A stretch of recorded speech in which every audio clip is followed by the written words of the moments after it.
Hello, and welcome to the Saladcast on Sunday, the 21st of February, 2021. I'm your host, Dan Train. Joining me today is Zachary Burgess. A wide selection. And Robert Kemp. Wide and flat Audi, of course. I knew you were going to say that. I was literally thinking about saying a wide and flat selection, but I was like, no, I'll just let Rob do it.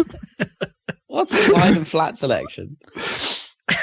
It's a joke on one of the Things One YouTube poop videos, like where for some reason it's on the one where it's how it's made, but he's tearing it apart and they're making headphones, and I think it's a cut up of how I'm describing the sound or something, but he calls it a wide and flat Audi instead. so it's like a picture of a car turns up. Is that what you look for when you're shopping for headphones? A wide and flat Audi? Wide and flat Audis. Yeah. It's got to have 4 concentric circles arranged in a line. And then you flatten it out so they're not really circles anymore. I mean, if you were going to make a car manufacturer logo into some headphones, I'd probably choose Audi. Yeah. Because circles are convenient. Yeah. To ears, Indeed. as is proven by every other headphone ever. Yeah. Yeah, you get surround sound out of that. Yeah. Or maybe you'd want some V-dubs. V-dubs! That's going to be painful, isn't it? The Volkswagen logo. Yeah. Although it might have more structural integrity. The Mercedes one might be a little bit sleeker, right? With only three random prongs inside your circle. BMW would be cutting things up a bit too much. Teslas would be the most painful, surely. That's not going to work. It's just like an injection into your ear of sound. Ow. Needle it. Get it right in there. There isn't a more direct form of audio. Just inject it. I can't think of any others. Like cut logos that would suit well. No, I think we've exhausted. I mean, Ford would be like a lozenge. You'd have Yeah, Ford. You shove the word Ford into your ears. I'm not thinking about the actual, the Logo text type. part of it. Just sort of the blue oval. Just sort of slip it somehow into your ear canal. That logo looks... I mean, obviously that logo hasn't changed since 1920 or something, has it really? When did the blue oval go round the word Ford? Yeah. The actual text hasn't changed, I don't think, has it? It's No, like Coca-Cola. I think the font has changed a tiny amount, but not a huge amount. Like it's not wild. It's not like they sans serifed it at some point or whatever. No, they didn't 1970s it. Yeah. But yeah, the blue wasn't there originally. That was definitely added. Just thinking it looks a little bit odd on modern cars when it's just basically the same as it was on the Model T. Oh, I don't mind it. I think it's No, it's a like mild bit of class. Coca-Cola, isn't it? You're just kind of used to it. Yeah. But it's I think it interesting looks they don't have a sort classy. of, just a simple geometric logo at all. Yeah, it's true. They don't really have a symbology for Ford, do they? Really? No. Other than... It's interesting how some have such simple logos, like geometrically simple logos, and it seems like if you're a new company, you need that for some reason, and yet Coca-Cola gets away fine without it. Yeah, I mean McLaren somehow get away with being the Nike symbol upside down. Yeah. I mean, that Nike upside down symbol. I'm sure I've seen that for other brands as well, like the swoosh, inverted swoosh thing. I mean, like, what's the British bit more of a Airways curve. Speedbird thing turned almost into that, didn't it? Speedbird. Well, that's what they used to call the logo. Right. But now it's a Yeah, sort vaguely remember. mark. Because Speedbird is their call sign still, I think. I mean, that's quite a literal form of plane, I suppose. But yeah, it's kind of cool. Speedbird. I'm a fast flight. I'll talk about Speedbirds a little later, actually. Oh yeah, As a segue. which you won't remember. A delayed at the time. segue. A future segue. Yeah, a foreshadowing, if you will. How did everyone survive the snow? How was that for you? It's so warm today compared to then. I know. It's weird. quite sudden as well, wasn't it? Yeah. Went from like still freezing to suddenly 15 degrees. Yeah, quite weird. It's like it became like running with leggings and an underlayer to t-shirt. T-shirt, yeah. I mean, Knees out. London snow, it's all right. It's all There's right. enough in the parks to actually make snowmen and stuff, but otherwise it's just like mostly gritted roads. And usually, in normal circumstances, snow is really annoying for commuting, but we don't have to do that, so it's fine. See, it's quite the lucky dip around here, whether roads are actually gritted or not. So you could be on one road and it be absolutely clear, and then take one turn and it's nothing but sheet ice. Right. There was definitely a phase where it was like smooth, shiny ice in quite a lot of places. Black ice, don't they call it? Yeah.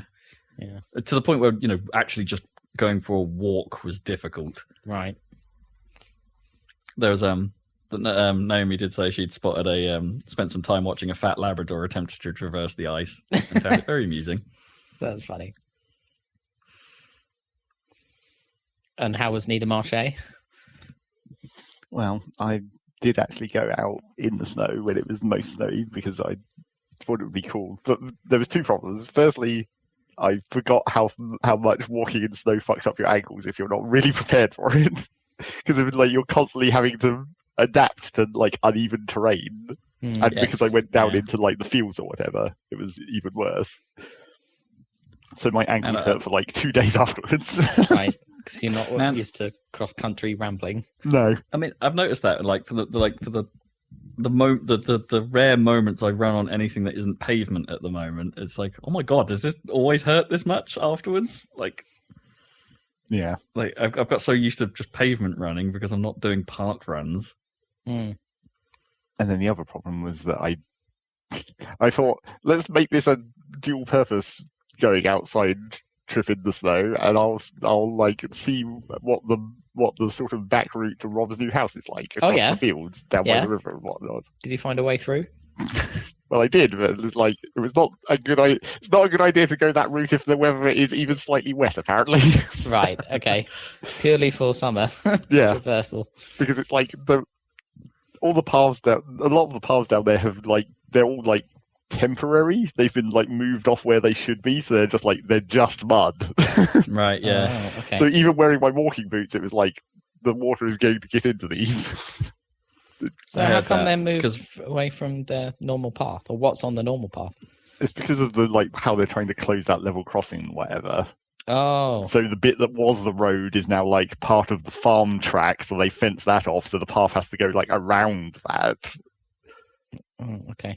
So it's just a bunch of. And then when I found that path that goes across the field to where Rob's house will be, it's The mystery one. Yeah, the mystery path that I've never been down before. It was that was fine, apart from there's a ditch with a little bridge over it. But apparently when there was enough water around, it just created another root stream that just ran straight across the path into the ditch. So I was like, well, great, now I just have to wade through this as well.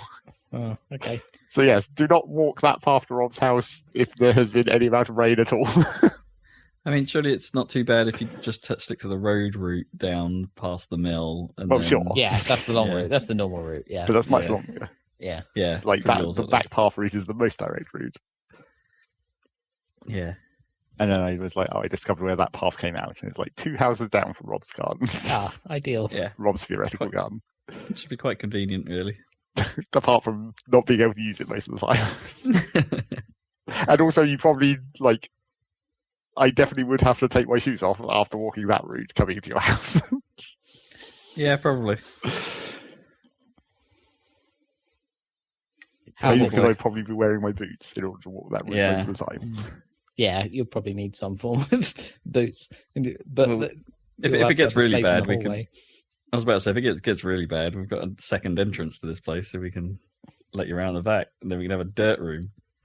Yeah, have to have an airlock situation. Some filthy dirt room. Man, my mum's being really weird about the new house. Oh yeah,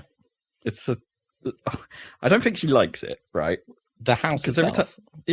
every time we talk about it, she just, I'm not sure she seems like Or is it that you're overwhelmed by our choice. nearby, or No, I don't think the nearbyness is a problem. I mean, it wouldn't be a problem for her. It would be more of a problem for me. yeah, this is true. But it doesn't seem to stop her coming to Ipswich. So No, well, I think that's because. Sorry, Kippers, but my brother's a bit of a lazy toe rag, as my mum would say, and she ends up doing quite a bit for him still. Right. Most weekends, I think. I might be wrong on that. That might not be true at the moment, but there was a period of time where it was. So yeah, I think she just pops in. She goes shopping and then just says, I think she explicitly goes to Morrison's so she can just say, I'm just popping in. I'm just passing by. Yeah. And it's like, we don't have to shop at Morrison's. You can go to Asda. It's nearer. Well, she continues to do that, then you'll be back in Creating. So yeah, it's slightly awkward. Yeah, I suppose it's not much. That's not that awkward. Not too bad.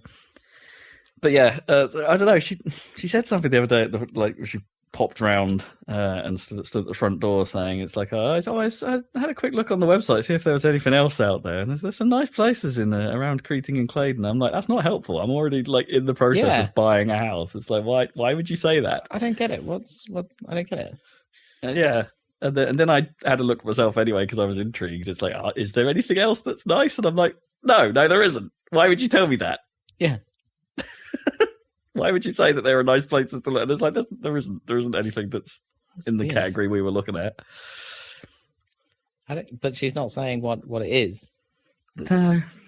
Weird. Well, she obviously doesn't want to, upset us a little bit. But at the same breath, it's just like, well, clearly this isn't a house for you. And then also, it's not a house for you. Yeah, it's for you. It's for us. Whatever you're not saying, continue to not say it. Please. Yeah, just keep quiet. Thank you very much. Yeah, I don't know, just a bit odd. Weird. And unless I don't know, maybe she was part of the trust that was taking care of the Indian burial ground that was built on or something. I don't know. she knows something. She knows. Stay away. Yeah, so that's where times. the Red Indian burial ground, right, where they shipped all the all the remains all the way from America to bury in Creating. Of course. England is nature's burial ground.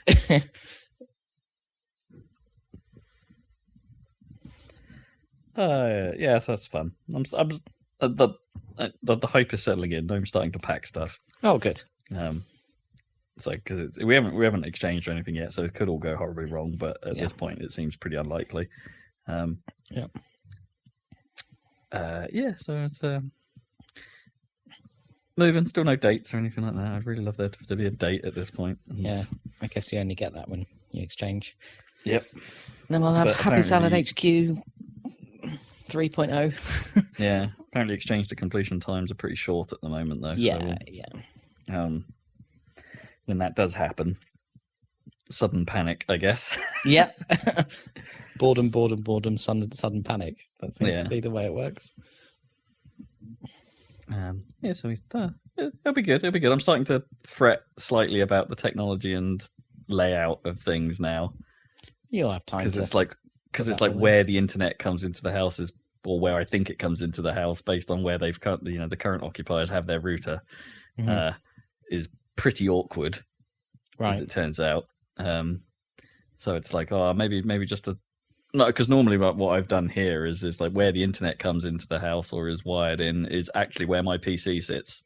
Yeah, perfect. Yeah. So I can, all the routers and all the hubs and stuff can just live there, but that's not really going to work where it is now. So unless I can, when the internet gets fit or sorted out at the new place, could move that to a different socket if there is even a different socket somewhere else or something like that, and then make it slightly more convenient. So that's a problem, which means I'd be either on full wireless or maybe I need a mesh network, all that kind of jazz. All those thoughts are starting to occur, and then it's like, oh, actually, I need appropriate deskage for that room now where everything's going to be. Yeah, It's like, because everything's going to be in there, all my work stuff and all this podcasty stuff and all the PC the gaming stuff. PC and all that stuff. So it's like, I need quite a lot of deskage really to make this work, which poses its own problem because you don't. It's actually quite hard to get like properly big ass desks, right? They go to a certain size, and then they just start getting weird and awkward. Well, you get like modular system, right? Like for an office, like you can.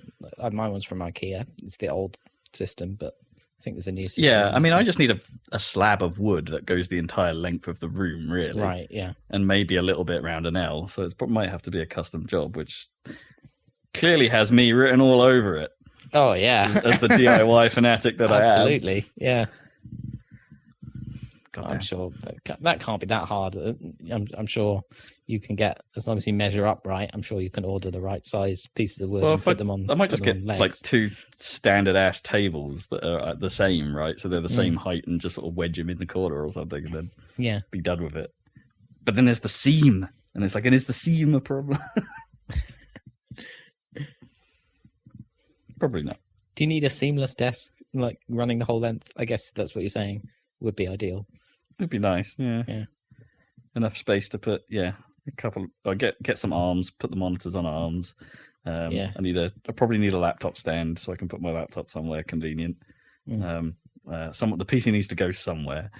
The other problem I was thinking about is like, what speaker setup would be suitable for this room? Because in my work room, I've currently got a nice old Marantz stereo amp, which is it's a marvelous bit of kit, that thing.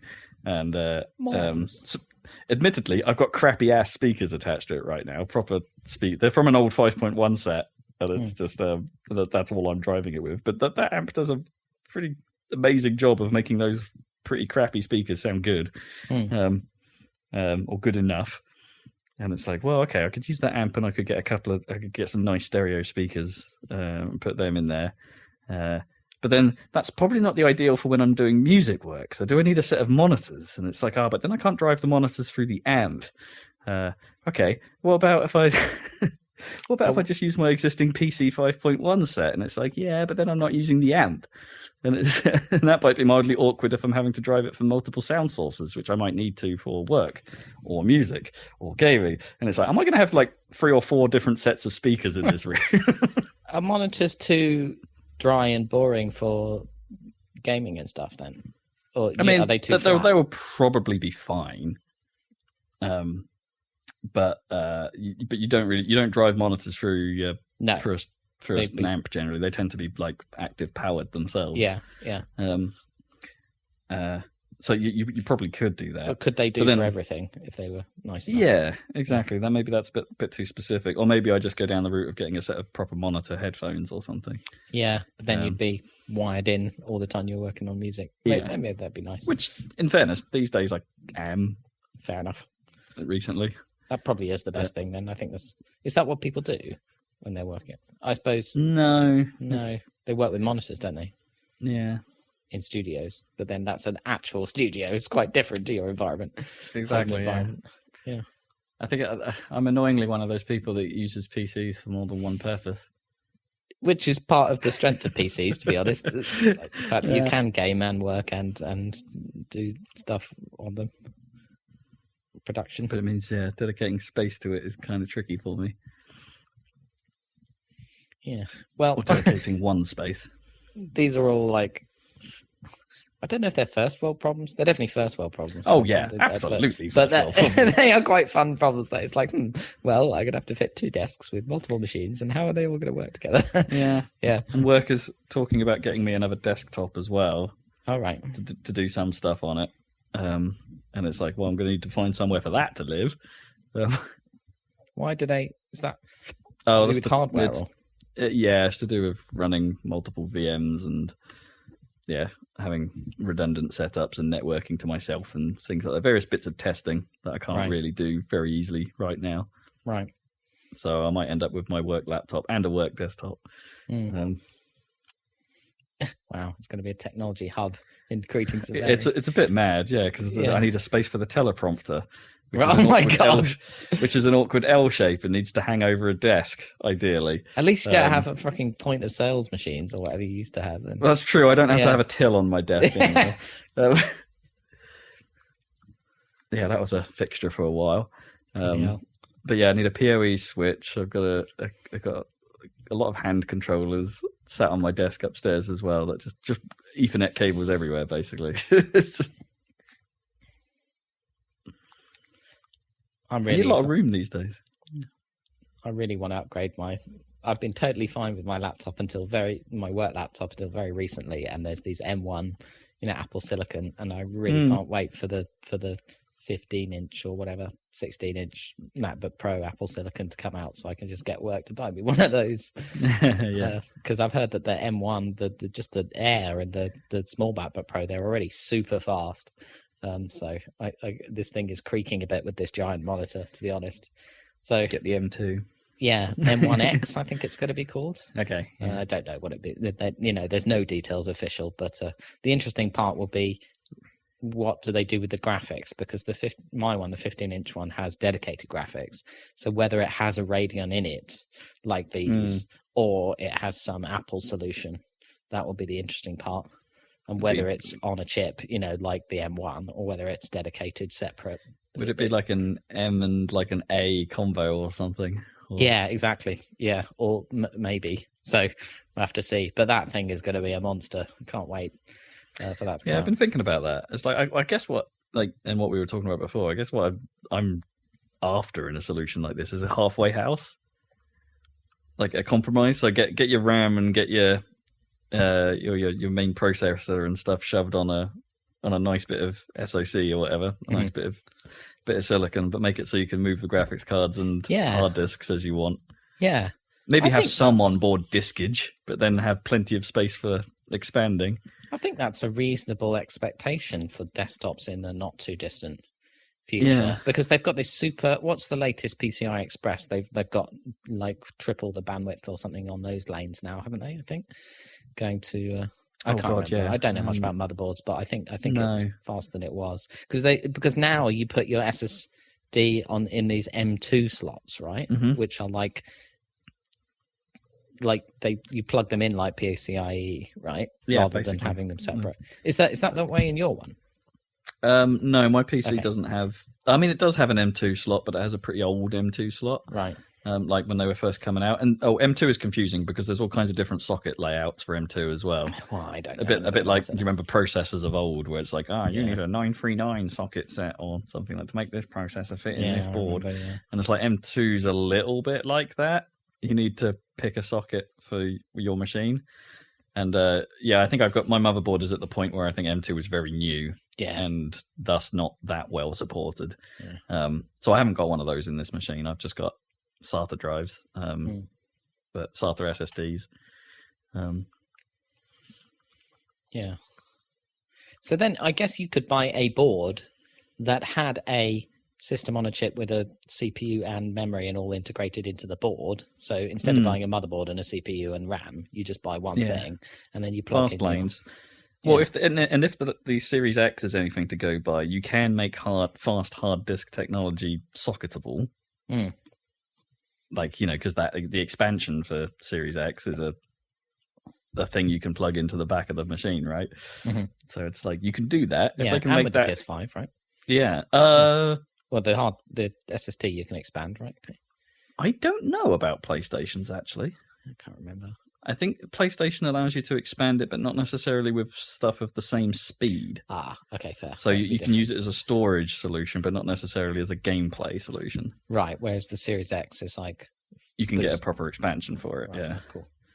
The Series X also supports external drives as well for the exact same purpose, as in you can play Xbone stuff, but not Series stuff off non-fast storage. Interesting. So I think I'm warming up to this SoC future, but as I say, I want elements to still be expandable, or elements to still be replaceable. Like, so if my hard disk did fail for whatever reason, because hard disks fail, that is the thing that goes more than any. That and graphics cards are the two things that are going to go generally. So it's like if those things are still replaceable, then I'm pretty happy. I mean, one thing if the graphics is integrated is it might help with the fucking problem that you can't buy current GPUs. Yeah. I mean, Right. I mean, what's the other thing? Like, I was sort of thinking about what my actual buying habits are with PCs. It's like it's been a while since I've actually upgraded one other than storage. Mm. Like, I don't think I've upgraded this one at all, other than give it a smeg ton more storage. Whereas I used to upgrade quite a lot on previous machines. Like, go through 2 or 3 graphics cards, or suddenly have a need to be like, oh, I need to double my RAM because games don't run anymore. I mean, I think you spent more. So the 1080 should have lasted you a lot longer than some of the cards you bought previously, right? Because it was a badass card. Yeah, well, I was one of those fools that bought a GeForce 8800 when they first came out. When Vista was coming in, and the 88 was the new hotness, the DX10 or something. Stuff, and it was a bit half baked on the driver front and was crashy as all hell. So that was an upgrade, and that was a mistake as it turned out. Yeah, it's like it was a good card, but like it came in at very much the wrong time. But yeah, I tend to build big and build not very often now. Yeah, I mean, I look back at mine, like my motherboard, etc., processor 10 years old, my graphics card 7 years old. So I'm not much of a gamer, but I think next time, if it ever comes, I might just get a pre-built PC rather than even bother to put it together.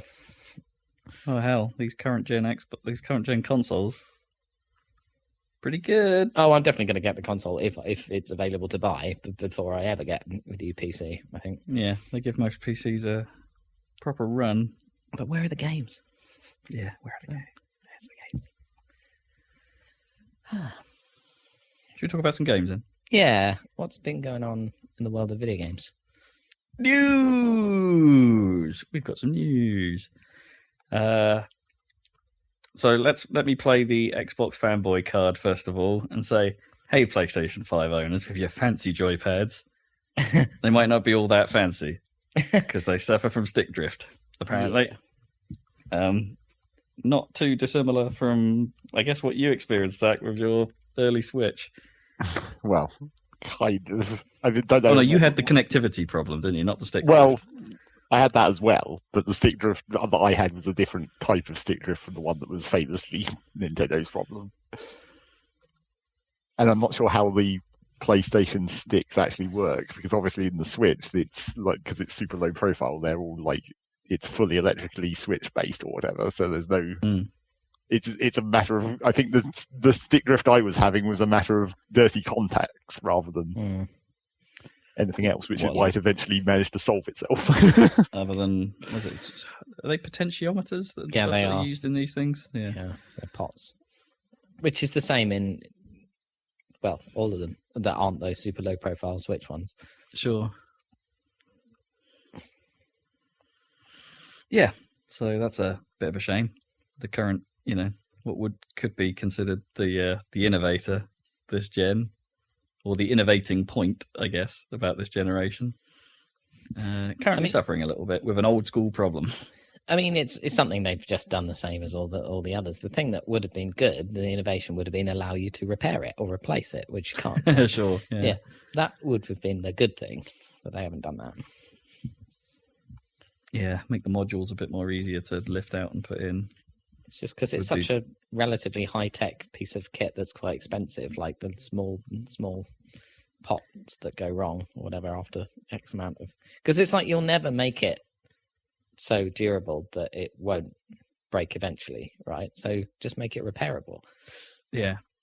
Which That's is what I'm not how they make discovering money. about... No, they want you to just buy new controllers, and that's why they make them so hard to get into as well, with like security screws and garbage like that. I mean, in fairness, it's kind of, I've had some, like my Xbox 360 controller that I repaired a while back to put a new stick on it. And it's like, that's already breaking. but that's because of the quality of the actual stick materials, not any of the potentiometers or anything underneath, or the actual module. It's just the terrible, terrible rubber they made that thing with is crumbling. It's horrendous. So even if you could repair it, buy beware. Not all repairs are good. But at least you should be able to try. I agree with that sentiment. It's like the whole built-in battery thing, right, on PlayStation controllers, because it's like, I kind of prefer that from an ease of use perspective, for sure. Yeah. But they will die eventually. Yeah. And then you're left with no choice but to replace the controller right now, which sucks. Yeah, it's another one, isn't it? I mean, because the Series X, they considered it, right? And they just said, well, the fans wanted, well, no, the flip side to that story is that Xbox has a deal with Duracell. No, that's bullshit, apparently. That's not true. But yeah, that would make sense. I guess we'll never know. Conspiracies. Majestic troll. Exactly. So there's that. Google Stadia, the gift to gaming news that keeps on giving, is not for much longer, maybe.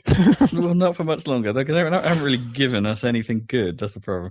They are shutting down all of their first-party studio development before they even put out a thing.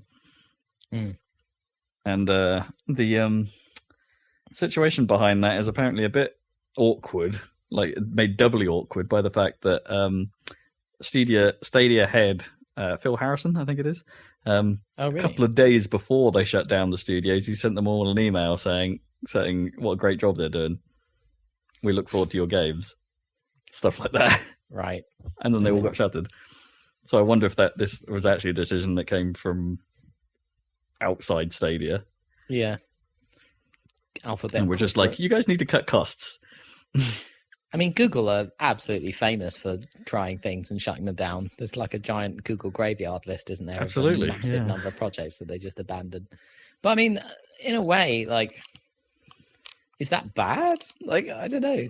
Like, everyone paints it as bad that they don't support things, but like, at least they're trying lots of different things. I don't know. Yeah, to a point. I mean, they're kind of doing what Microsoft of old did, I suppose. Microsoft famously do a lot of things first and then abandon it, and then decades later, Apple comes along and goes, actually, that was a pretty good idea, but now we can do it better. Yeah. And now Google seem to be the Microsoft in this picture, that they do a whole load of stuff, and then... Yeah. But then it's not even that anyone else could do it better right now. Like, most of Google's things they abandon are actually not bad ideas. Yeah, it's true. I mean, but I wonder if it's a strain on them internally, maybe, or maybe the developers of projects get bored, kind of wander off, and then Google can't be asked to try and source someone to pick up the slack, so they go, well, this is dead because no one's working on it. Like a Valve moving desk or something. I feel like it will make sense, right, at some point, right? Because if you look at Game Pass or whatever, imagine that, but you don't even have to download the game, right? And you just you just click it and you're playing it. But it's just not, because they've been promising this shit since On Live or whatever, or whenever. Sure, yeah, PlayStation Now and Gaikai and Gaikai. All these things. It's been around for a while, and there are still services out there that claim to you can just rent a PC from us, and we'll do that. Nvidia Now, isn't it? That's another one. But they all suffer from the same problem, which is, control latency. They're all pretty good, but if I can't get if I can't get latency right streaming in my own damn house, how's it going to work over the internet? Yeah, exactly. It's like these online services aren't going to work if I can't do it locally. I'm sure we said it before, but clearly we need to undigital it and just have Amazon ship black box PCs to people's houses. Just be like, here's a black box which is a PC, but you cannot access it in any way. You can just turn it on, but it's literally in your house, and then you ship it back after you're done. Oh, well, not like a console rental service, but the console is the game. Yeah, basically. That's madness. It's the only way you're ever going to get good latency is by just having the thing in your house. I mean, you're talking about a console, right? Pretty much. Well, pretty much, but Yeah. like for PCs. Like a Steam box. And it could totally still like Lol. have a Steam type thing. Like it wouldn't just be for like one game. It would be like it would be a PC, but you just wouldn't be able to access the PC parts of it. But you would be able to like, make it install games into itself or whatever. I mean, But isn't that That's what the a Steam console? machine was meant to be, right? Like a Linux box that couldn't really use it as a PC, Yeah. but it was like a console. well, I mean, but it was a you could gaming. because it was Linux. You could do Yeah, anything with you it, could. but- You could. Yeah. But out of the box, it would just load into Steam OS and Big Yeah. Picture, and then there you go. You use that, and that's your. And that was obviously powered by Steam, which was like ideal.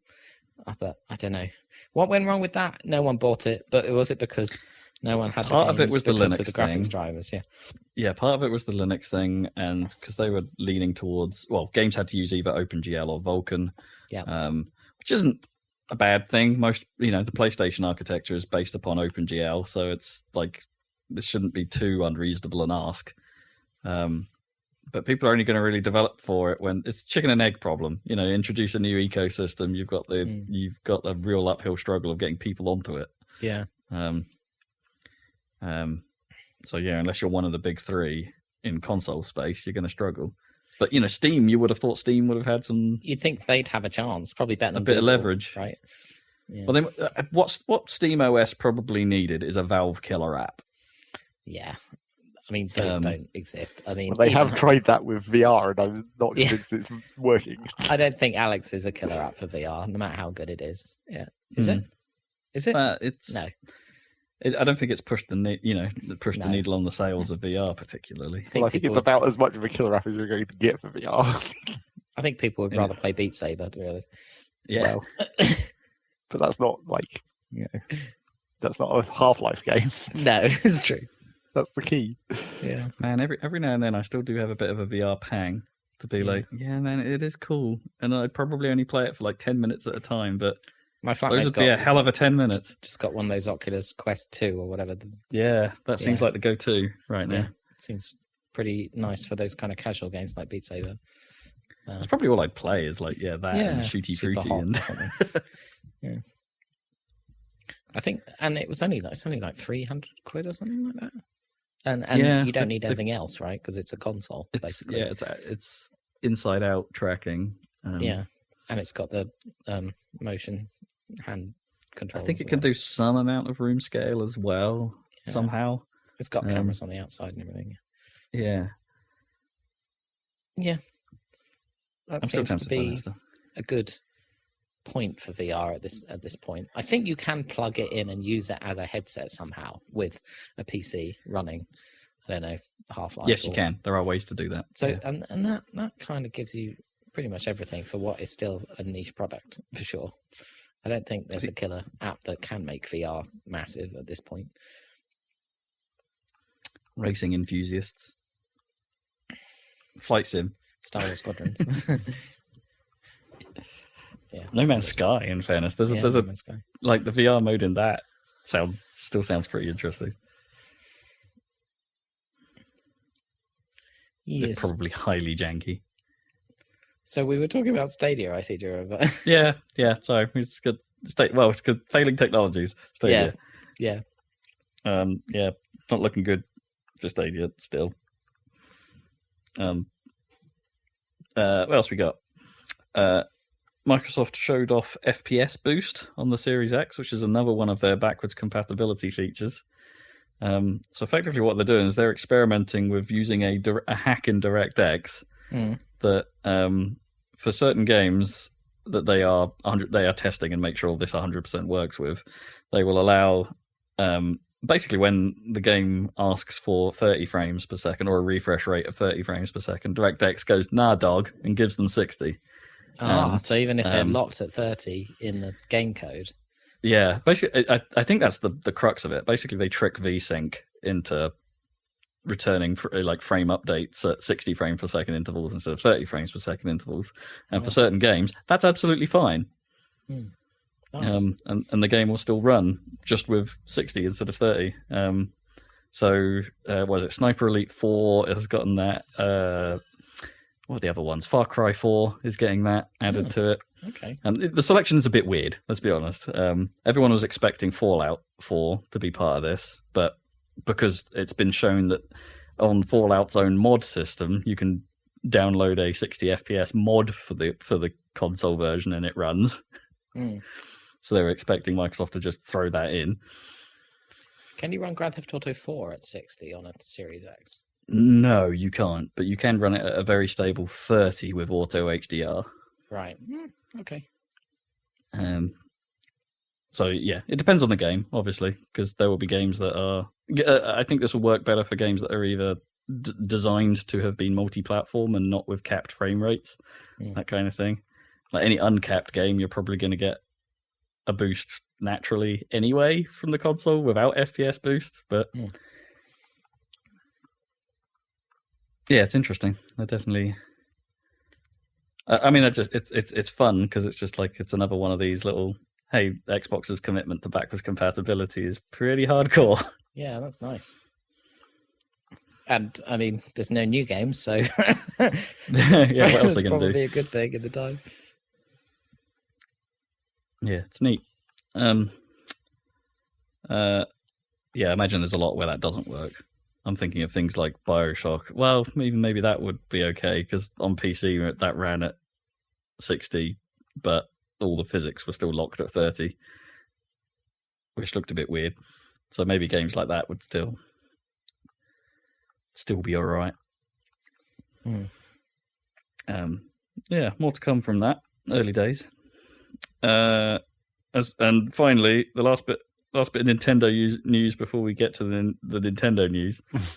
The N64 version of Dinosaur Planet has come out of the Giga Leak. Which was what Rare was working on before they turned it into Star Fox Adventures.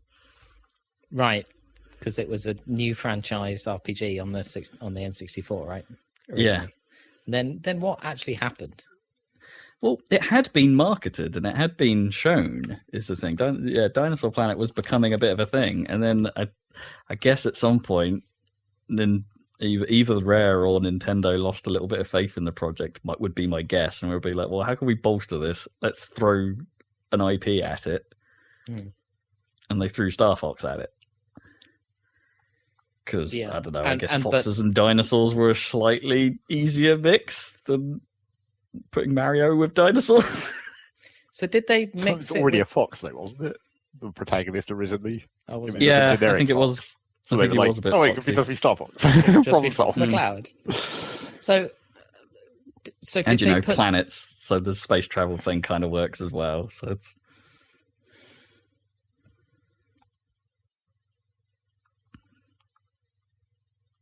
Oh, have I lost you? Did they put everything's gone quiet?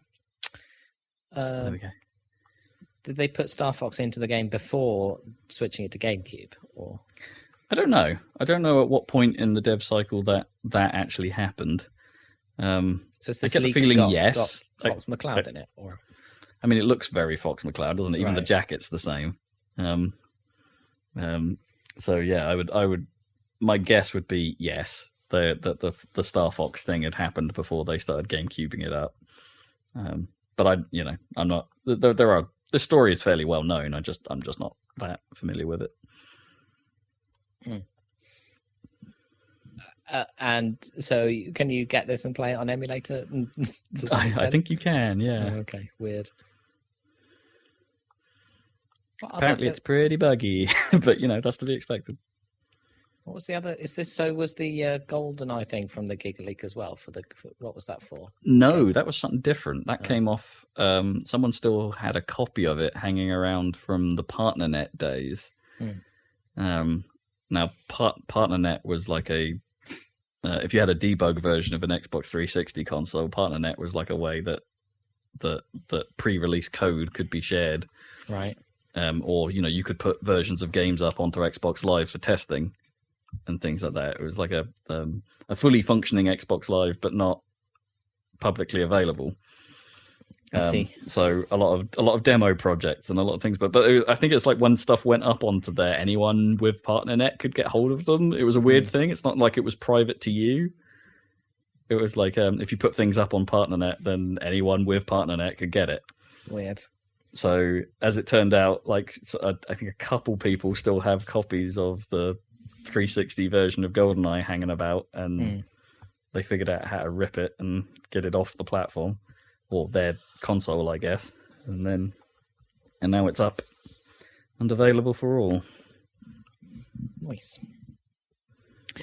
Anyway, For a 360 emulator, of course. That's leaky news. The old leaky news. If you want to play Star Wars Battlefront, the free radical version that got canned, then that got leaked at some point.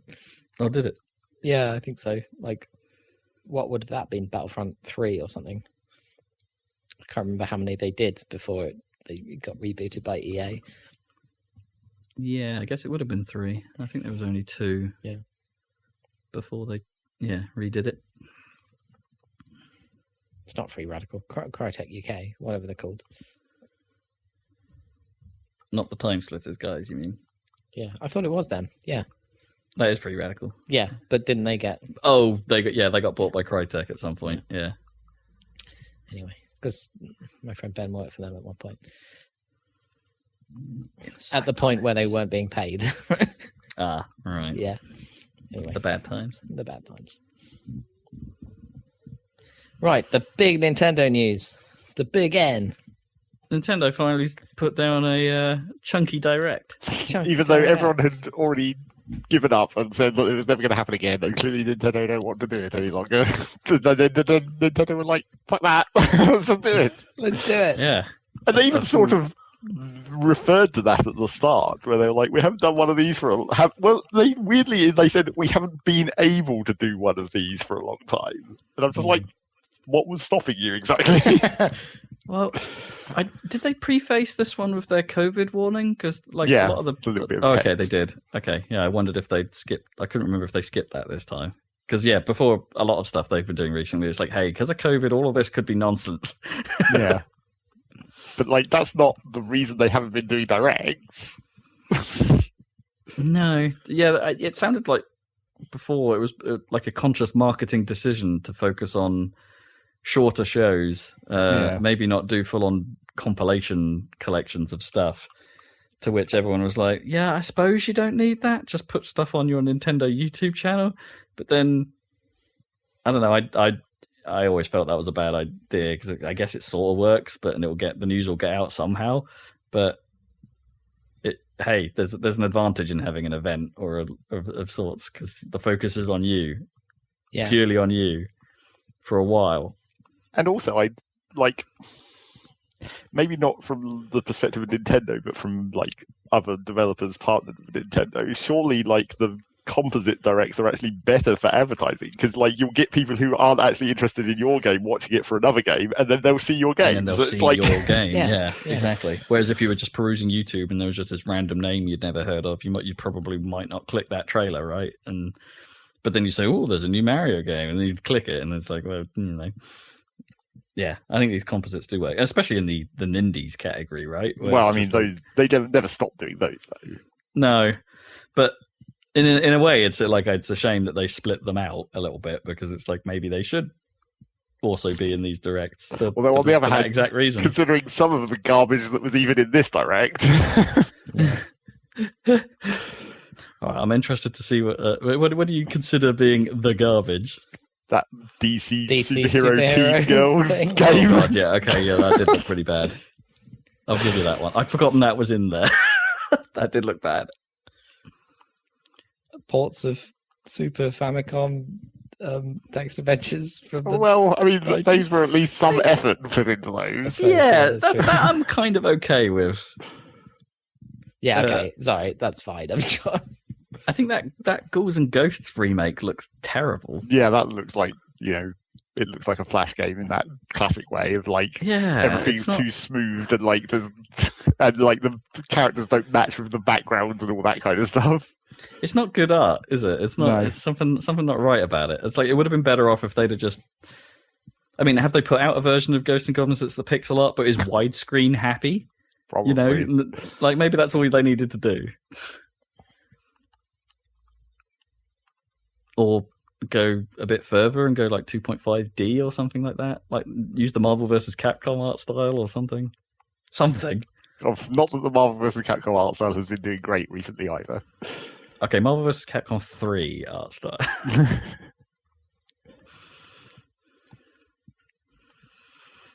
Yeah, okay. Yeah, I mean, and I also thought No More Heroes didn't look very good. I don't Like, think, not because of the gameplay, but because it was on Switch. Like, and that feels bad of me to say, but like the resolution in that trailer, pretty bad. Like very blurry.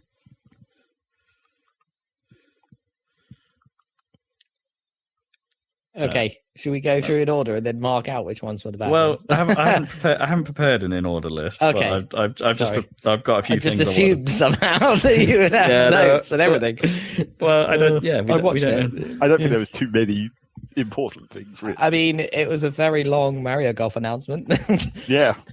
All right. Let's talk about that. That's the exciting part. Mario Golf Super Rush. I was like, woo! I quite like the look of their stupid speed golf mode. Well, I'm pretty sure this isn't the first game to do speed golf. Probably not. But it might be the first Mario Golf to do it. Mm. Like, I get the feeling that Everybody's Golf, which is a Camelot property, that was put out on PlayStation and Xbox, I think, has done that exact game mode before. But hey, Everybody's Golf and Mario Golf are kind of the same thing. Yeah. And so that's fine. It's totally allowed here. It's basically mixing in some Mario Kart stupidity with. I don't know if they've done the power-up thing before. Yeah, does it have power-ups? Yeah. You definitely had speed boost at least. Yeah. Various things. Don't know if you can throw a blue shell at the person who's got the least number of shots. Definitely adds a bit more tension and a bit more excitement to what is normally a very calm, potentially boring game of golf. Whereas, yeah, it looked all right. As long as they have some kind of Wario attitude in it. Yes, indeed. I had Waluigi in it, so that's, so everyone was happy about that at least. That's very important. And it had story mode like the Mario Golf on the... on the GBA. On the Game Boy, sorry, not even GBA. Yeah, you're right. Game Boy. Yeah, that's the most exciting part for me. Actually, I liked that GBA Game Boy Color game. It was good. It was decent. Yeah. The problem with Mario Golf in general is the same problem they had with tennis, which is like with these kind of sports games, there's an incredibly fine line between like boring and too much gimmicks. Yeah, it's right. True. Yeah. Do you think so? Where do you feel like Mario Tennis Aces sat on that? I think did it cross the line into too gimmicky? I don't think it did, but the trouble with that game was just like they didn't have content. Mainly because that's it's the problem tennis. with Mario. Yeah, that's the problem Mario Tennis has always had. But with golf, at least you could have like lots of courses in theory. That's true. Yeah. So that might help on that front. Although how many courses they're actually going to make, that will be an important factor. Yeah, I think you're right. Part of the problem with tennis is that, like, at the end of the day, anything that isn't tennis in a tennis game tends to be bad, right? Like the mini games they throw in and stuff. Yeah, like that. They're generally not very good. But they try to spice up the tennis itself with gimmicks, right? That you can either turn in certain game modes are on or off, right? But just mechanics, extra mechanics that. Yeah, I think the gimmicks that they put in Aces were like fine. It was like it wasn't too ridiculous, like the GameCube one. Yeah. No, I think that Aces actually added strategy to the overall match as opposed to. And it was like partly skill based with like the dodge shots and all that stuff. It was like it wasn't and the timing windows, meaning you could not get hurt by certain moves and things like that if you perfected your parry or whatever. It's there was definitely some cool stuff in there. I definitely didn't think it was cool in the GameCube one when you had that save power that fucking Waluigi swam over and turned the thing into a swimming pool or something. It's so stupid. It was hilarious, but. Like to see those sequences, but then once you'd seen them, it's like as a gameplay mechanic, they just became irritating. Yeah, exactly. I think that Mario Strikers has a similar problem, I guess, with its specials. That could easily be better balanced if they ever try that again. Yeah, Is that the football game? I don't even remember. that was the football one. Yeah, Was was that like weird. sensible soccer or something? How does that work? I mean, What's it most like? It's not like you know FIFA. what? I don't have anything really that's quite like Mario Strikers. It's a strange thing because you have a lead character and a lot of Goombas on your team basically, and that's Oh. and so the kind of the emphasis was on getting the ball to your lead character, so you could then do a super strike of some description, and if you scored with a super strike, it gave you double points for some reason. 2 goals. Yeah, That's so it weird. was a really bizarre thing. I'd like Because to at see least him have another tennis stab at that. is like straight up tennis, even though it's got weird power ups. It's still the same game with the same scoring. And golf, obviously, is the same. And like from what they showed of like the regular golf, I feel like it might be verging too far towards boring almost. Maybe, Mm. but They definitely haven't turned the effects up at all in the like basic golf. There's But no Mario like Golf flashiness to it. was quite serene, wasn't it, on the N64? It was Yeah. pretty straight as Yeah. a golf game. Yeah. But I yeah. feel like you need to spice it up just a tiny amount. Like put Yeah. some flames on the ball occasionally, you know. Oh yeah. Do some or maybe have Goombas walking in the background that go bark every now and then, like wah wah. No, don't do that. Unless it's specifically the Mario 3D Land course, Yeah. then I'll accept it. That's what I mean. Their courses could be crazy themed, but yet all we really saw was a course. Yeah. You Well, know, they it did- always they- looks a bit too. They did very Why not- briefly why not a Rainbow show, like, Road a course? jungle course. So Mm. there's at least one other one that we Like a know of. DK course. Yeah, But they could go presumably. mad with it. They could go a little crazy golf on it, like at times by having like Yeah. walls and things you could potentially bank off, or that like in multiplayer mode, maybe the courses could change after everyone's shot or something, or shots could affect the courses in some way. There's all kinds of stuff you could do with golf that would be interesting and weird. And I find it bizarre that they haven't. I feel like it's untapped still. Yeah. The weirdness is untapped. I haven't necessarily seen everything the game has to offer from that, but, No, No, you know, hopefully anyway. we'll see. That's probably But hey, the thing I story was mode's most back. interested in the whole presentation. well, I mean, story mode's back. That's interesting Yeah. on its own. Just Yeah. like that could be kind of cool. You know, if they could do what the original GB game and what Golf Story sort of attempted to do, Yeah, golf story, yeah. I think they're on the right path. And do something better than what Ace has tried to do in tennis for its story mode. Hey, as long as it's not the Wii U version of tennis, that was basically nothing. It was just the tennis. I mean, that's not necessarily a bad thing. Hey, I'm looking at you, N64 Mario Tennis. You're still the best. Yep. I was thinking about that. Like, I wonder. I don't know if you could really capture the magic that was the N64 Mario Tennis again, because there's a certain crappiness to how that controls, right? A Yeah. certain sludginess and weirdness and Yeah. and like walking through a swampness to it that you Yeah, couldn't with the get away with slickness of now. modern controls and graphics, I'm not sure you could recreate that kind of feel. Yeah, but there's something Maybe. about that feel that just 100% works for that game. Anyway, we still have that game. They should Yeah. put that on Virtual Console or whatever it's called. Well, there's no equivalent to that Yeah, there isn't. currently. One day. Yeah. Well, maybe we'll get the N64 roster added to Switch Online. Yeah, what else was interesting in there? If you're a fan of Xenoblade, which I am not, Pyra and Mistra, is it? Mithra. Mithra are being added to Smash Snore. because Smash needed more boobs, apparently. Well, I mean, That's, everyone said that they were going to be a character, except everyone assumed it was going to be Rex and Pyra, not.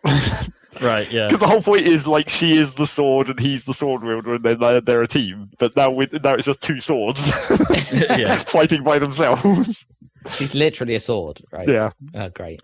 So they've done the thing that they sort of avoided, right? And made like they stopped Zelda and Sheik being two different characters, but now they've made a character that's two different characters. well, I think again. in this case it like makes more sense when the characters are more similar. I think the Sheik and Zelda problem was like they were two different characters, right, yeah. whereas these two seem to have similar acting kind of moves, so it's probably okay.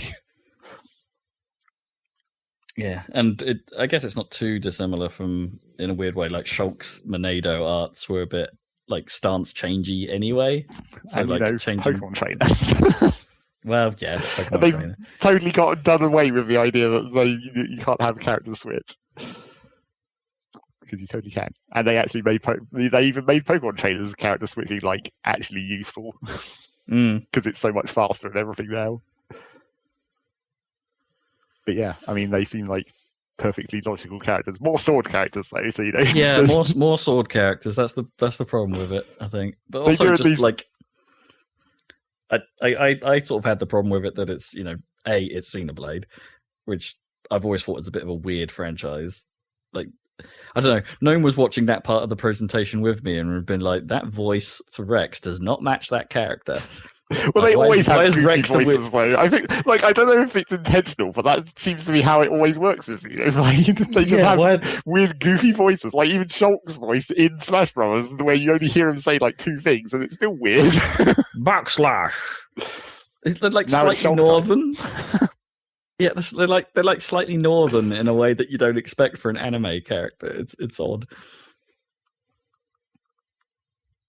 But yeah, like northern English, I should say. I guess we won't get too much Rex. We'll get. Apparently, he may be in the taunts and the final slashes, so we may still get some goofy Rex voice. But the two female voices sounded much more normal. But yeah, but I'm kind of with you, Dan, and it's a little bit yawn, not just because it's Xenoblade, but because it's also like, I don't know. I want these DLC packs to go a bit mad. Well, I mean, they have to have like.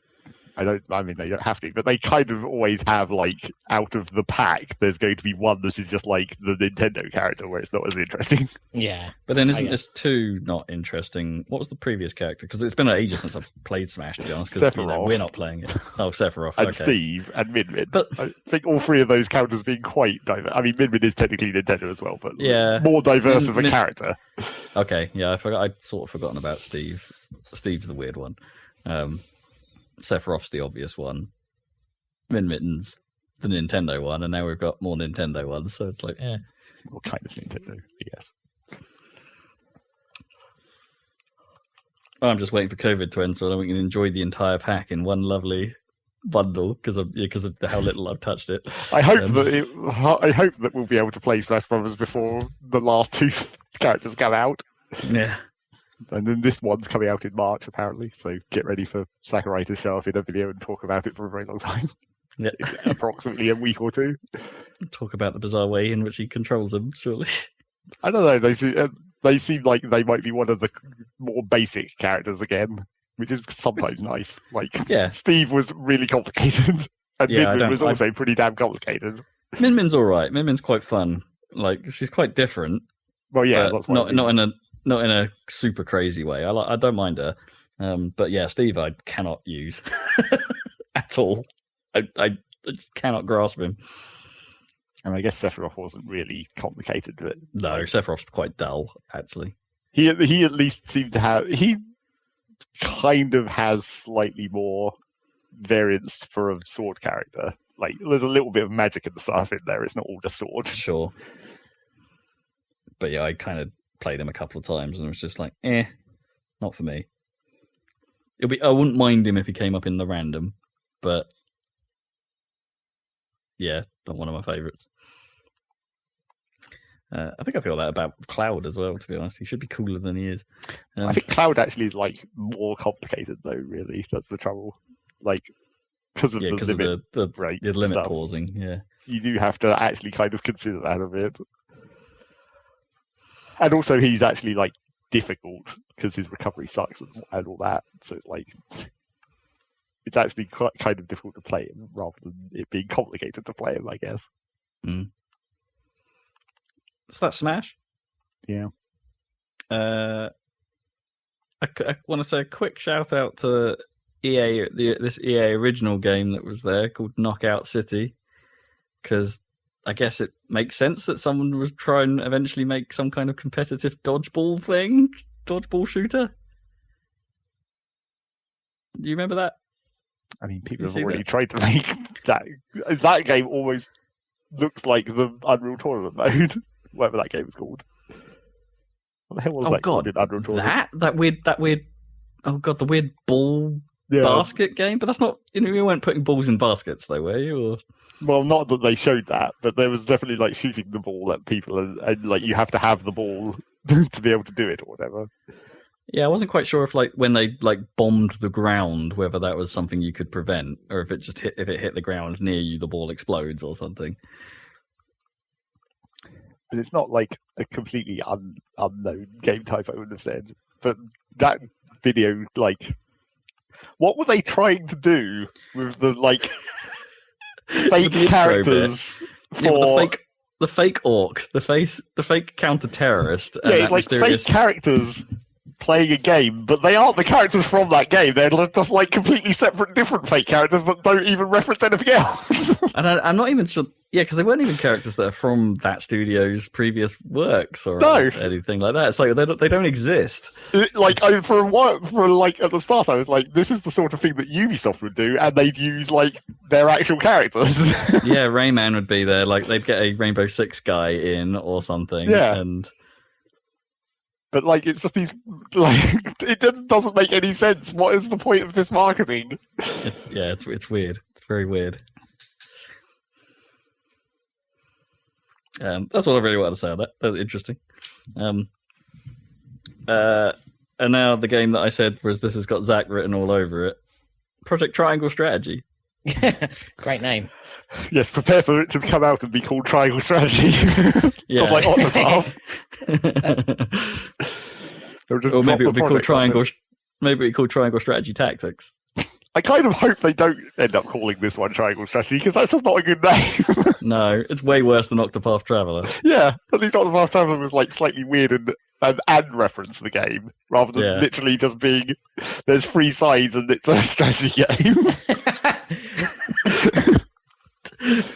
What's with all the games named after mechanics, like Bravely Default?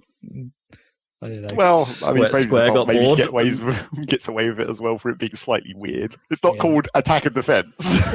I mean, basically it is, but yeah. Yes, it is, but they don't use those words. No, slightly disguised. But yeah, the Triangle Strategy.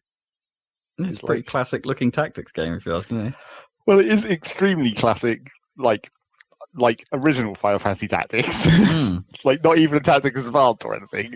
No, but that's a good thing, right? I mean, I couldn't work out if the what is it? They have a name for it. The HD, is it 2D HD or HD 2D? That style 100% lent itself to how it looked here. Like it looked kind of like, maybe it's just the trailer and the hard cuts and stuff like that, but it looked a bit more messy than it did in Octopath Traveler. Well, I feel like maybe the like pixel art for the characters is like not as well. I don't know if it's not as good, or like they've tried to put too much detail into it or something. It just the character art looks more like indistinguishable almost, and I think that affects the look overall. Yeah, there was something PlayStation 1 about the whole look that I both that would be suitable for Final Fantasy Tactics, I guess. Yeah, I both kind of dug it and hated it at the same time. There's something. I mean, the other thing that if you were going into like how even the original looked weird is like when you've got flat 2D characters, but you can rotate the view, and then like the pixel art just flips at a certain point or whatever. Except now it's a free cam, because in the original Tactics you could only rotate like the 4 cardinal directions, and the camera would sweep between them, but then it would just lock. But now it's a complete free cam, so you're like you can almost point it top down, and then like it looks like the 2D sprites are on the grid, like it was an Advance Wars game or whatever. Yeah. I'm okay with that. Honestly, I think that's fine. Yeah. But, I mean, did we know about this beforehand a bit? I mean, it keeps thinking like maybe we knew they were making something like this, but I haven't found any reference to that. Knew this specifically. Like, I think we kind of knew that they were using the engine again. Yeah, I'm sure we'd heard something about this. Yeah, that's what I mean. I'm sure we'd heard there was some sort of follow-up to Octopath Traveler, but I can't remember how much we knew. But yeah, maybe not very much, as it turned out. But yeah, there's a chunky-ass demo apparently available for it. Yeah, I played the first 2 missions, but I don't know if there is a third mission, because in sometimes I don't I don't think there is. I think it is only 2. Because sometimes with these missions, it will show you the icon for the next mission, and then when you click on it, it'll be like, that's the end. Yeah. And I think, is it one of those where it's like the start of the game and it will let you... Oh, no, it's super early that it's not going to It says over. like middle. Well, the text kind of implies that it's some middle of the story, but I kind of hope it's not, because it's only like chapter 7. Right. I hope the game isn't as short as that. There's only like 14 chapters. Because that is one of my problems with what I saw in the demo. Is just like, it doesn't feel like it's going to be big enough, maybe. Especially if they go to charge full price for it, which they probably are. No, it's a Square game. But like the problem, well, it's hard to tell, because when you're selecting the missions on the map, it says like recommended level 8 or recommended level 10, but there's no other things in this demo apart from the main missions and like side stories, which are literally just like scenes. They're not like fights or anything. I see. So there's no other way to level up apart from the main story. But the fact that it says what the recommended level is implies that there must be, I guess. Yeah, I reckon there must be some side mission-y stuff, some ways to do stuff in the world. Like, yeah, because what did the like tactics games have? They had like a sort of overworld where things could happen in it, right? Or you could go to places, or there'd be antagonists on the map, right? Well, there was 2 different versions, because when you had like the Tactics Advance, you had just side missions where it was just like, and also they weren't like randomly generated, but there were so many of them, it was like a grind. But then you also had like roving teams that would just travel the map, and those were the random fights. Right. And that was in the original Tactics as well, where it's just like, you could just, if you just travel around the map, you'd run into like groups of monsters or whatever, and you could just grind XP off them. But the thing is, this doesn't even have like a map exactly. It shows a map, but it's literally just a select screen. You just go to the icon and you hit it, and then it tells you what the mission is. It's not like a map. There's no traveling involved. But I guess like this is pretty early, right? This demo's not. Well, yes. They you know, they're doing that thing that they did with Bravely Default, and they're just all like, we really want your feedback on this. Yes. That seems to be what Square just does nowadays. Yeah, so I guess we can, well, they're smaller projects anyway, so I guess we can expect this to be like at least a year off. But then again, it's not like they change that much even when they do the feedback surveys. They change a bit, but maybe not like super large amounts. Yeah. Well, I just mean that in the sense of like maybe things like the bigger map and stuff just isn't there. Well, sure, yeah. Like, you know, they could. But there were some other problems that I had with it as well. Like, well, one of the problems which you'd hope that they'd be able to fix in a like full version, but is like worrying, is that it takes so long to load between just like scenes, where it's just like it's just loading an environment and then some characters are going to talk for a minute, but it takes like 15 seconds just to load, and it's not like it's a complicated, you know, environment or anything. Because it's this 2D HD engine. So wait for that PC version, is what you're saying? Well, maybe. I don't know. But then, it came out on PC eventually, didn't it? Yeah, I think so. And then the other trouble that I had with it is just like, it's another thing that we don't really know at this point, but because the characters are characters, they have a skill set, and that's kind of the thing that made Tactics Advance and A2 and even the original much more interesting, was being able to like grind your characters through the different jobs and get all the different skills and then combine them in interesting ways. So if each of these characters, because their characters have like a fixed job and a fixed set of skills, that's kind of going to take a lot out of the, you know, tactics. Maybe. Well, that's more the bigger meta, isn't it, rather than the tactics, would you say? Well, sure, but like the meta of the tactics is to discover the you know, what the Uber combos are and like train people up into the high tier jobs. And that was like the trick of the later like A2, where you had the jobs where you had to have got skills in like lower level jobs to unlock the higher tier jobs. Sure. But that was also one of the elements, I think, you know, outsider looking in. I've never properly played a tactics game.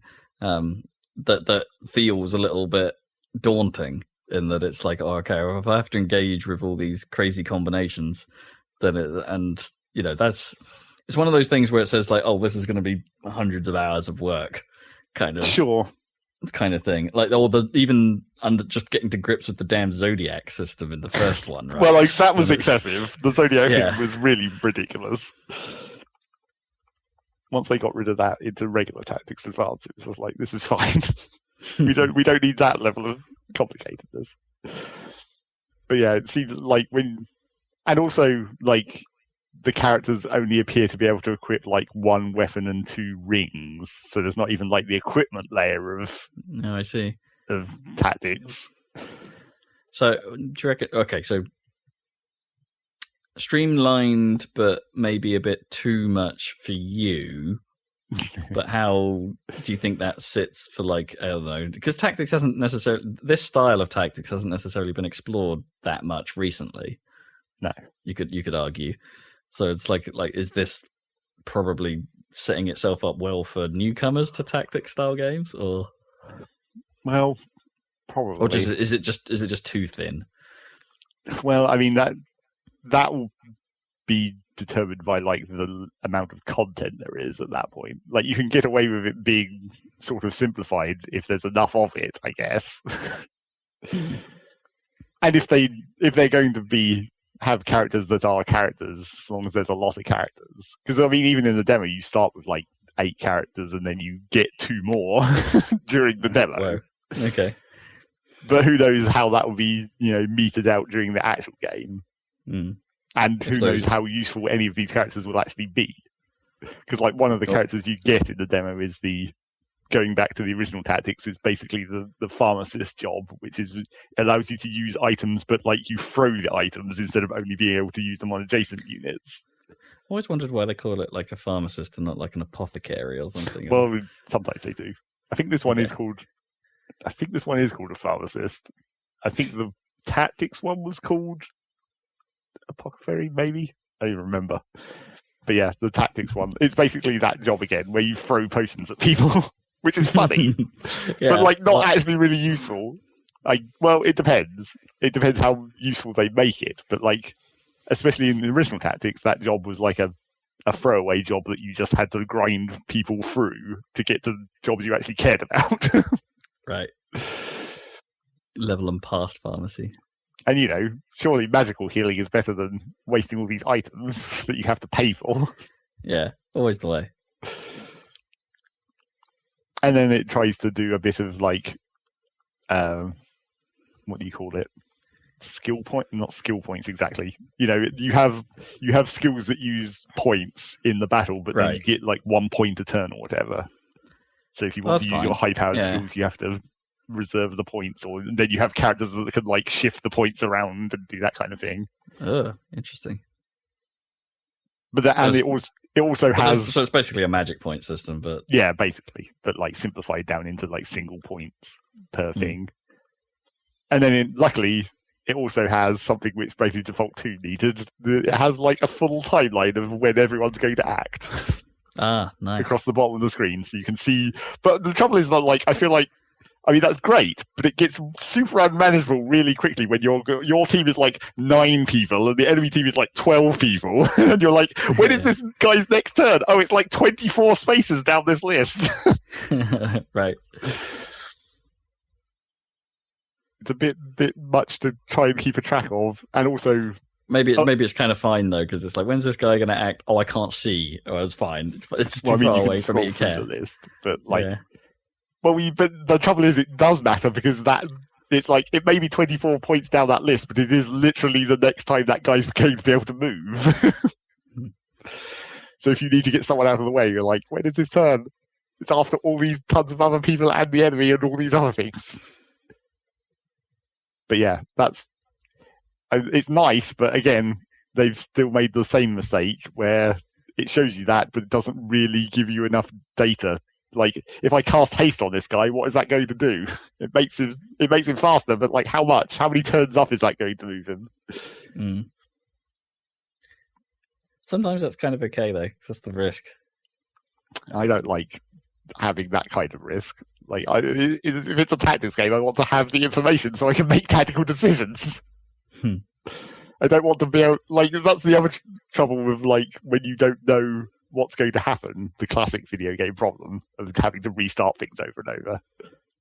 Like, right at the end of the second mission, I was fighting the big boss enemy, and I was like, okay, I've cleared out all the other enemies now. I can just focus on this last boss, and it's fine because I'm totally going to own them. I'm just going to stand here and beat on them for ages because they have far too much health. But like, randomly at one point, that they just like do a super move and one hit one of my units, and I'm like, how was I to know that was going to happen? Luckily, it doesn't matter because the units don't. It doesn't seem to be operating on like, Fire Emblem rules.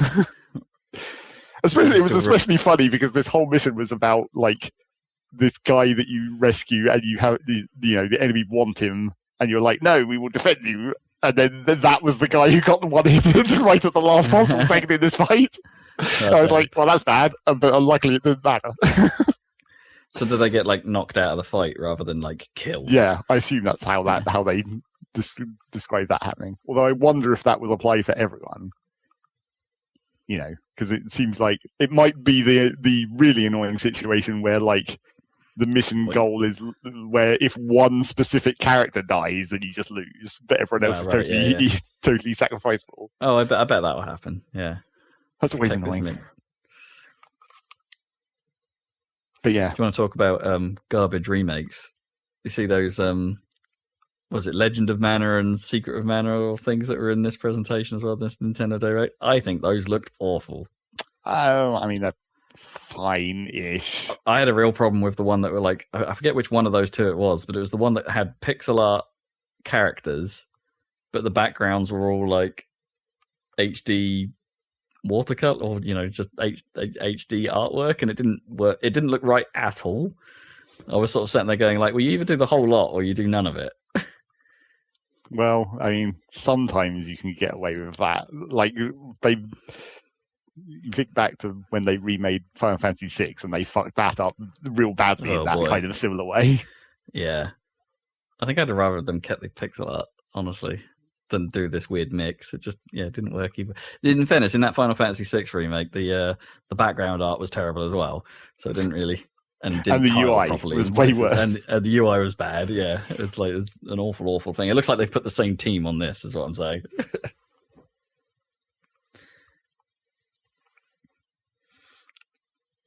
Not that I know much about those games. The games are probably all right, but it doesn't mean they should be treated poorly. And I know there's not very much to say on this next thing, but there's not much else that gets my hype glands going. Splatoon 3! Woo! Yeah. So much hype. You have a salmonid buddy. But why, though? That's the question. Yeah, but why? Why is the Eiffel Tower upside down? What?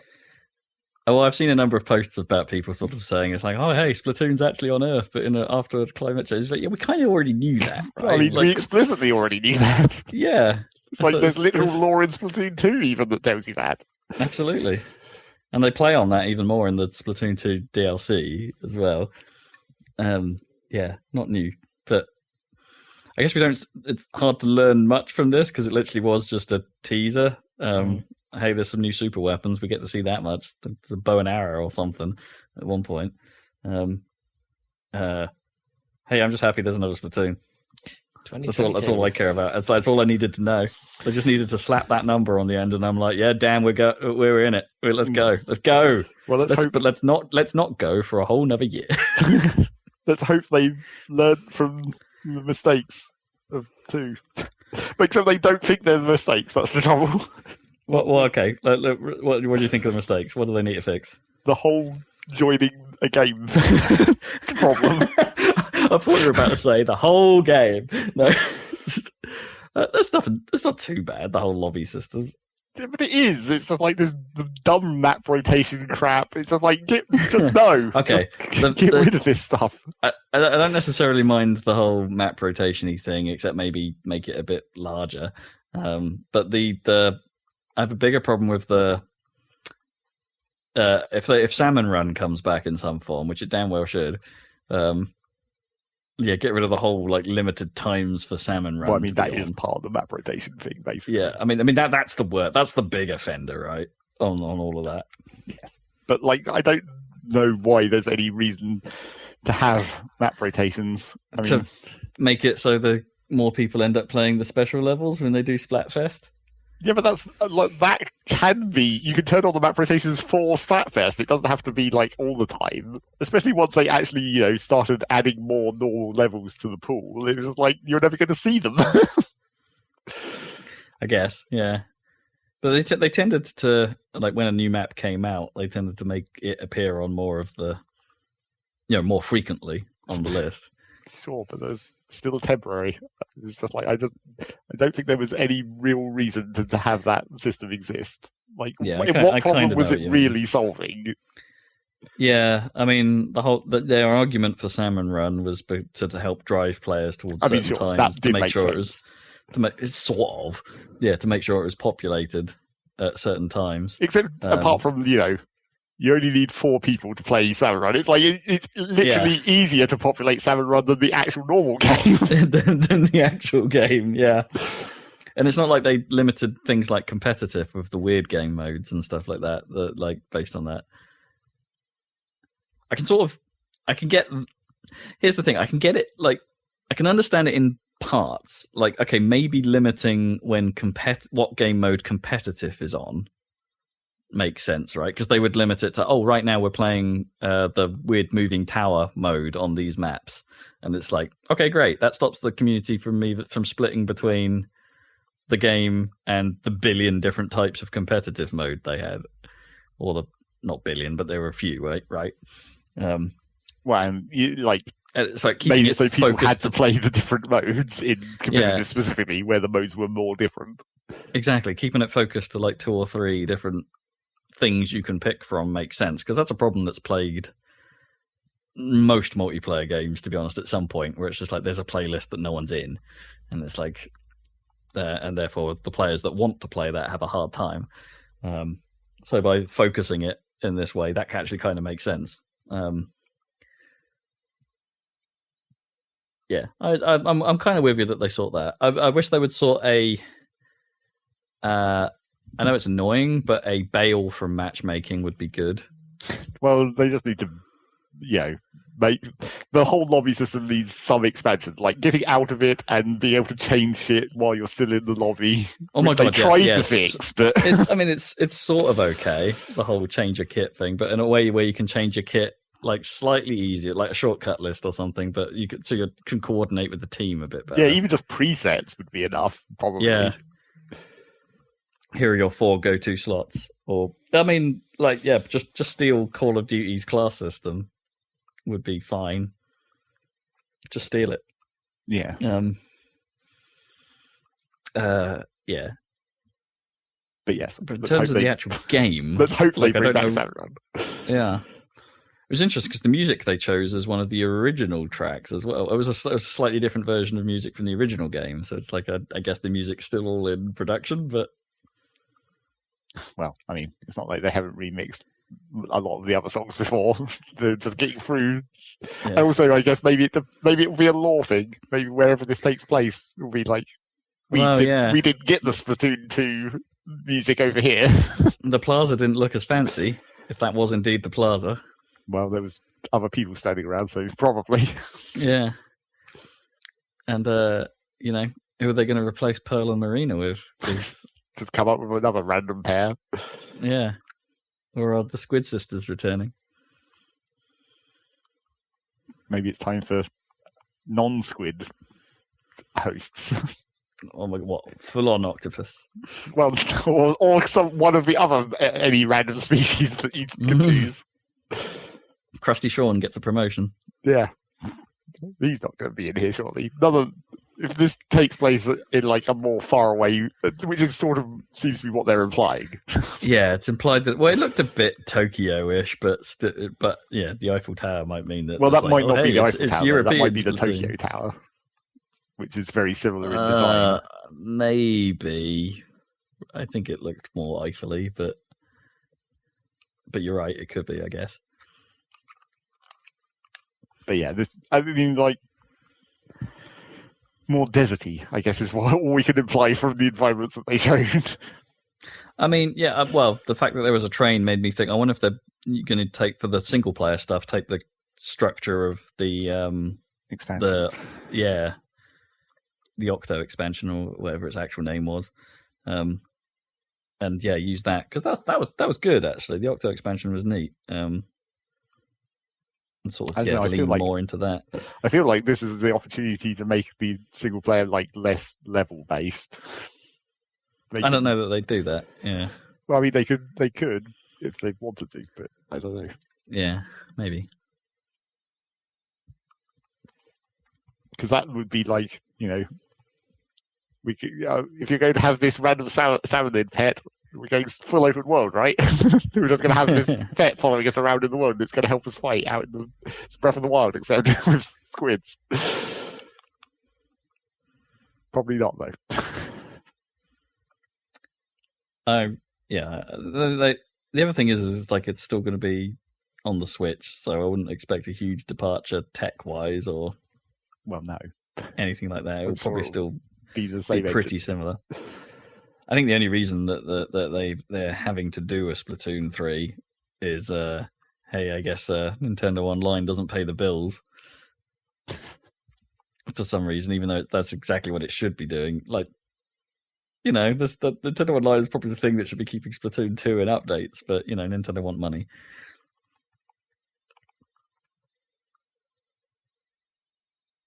I hope Salmon Run's bigger. Yeah. I really do. Well, I hope everything's bigger. Just don't go back. Don't do the same thing again where you start with like 6 levels and try and add more over time. Oh, they will. That'll 100% be what it is. Because it's worked for them twice already. Yes, but it sucks.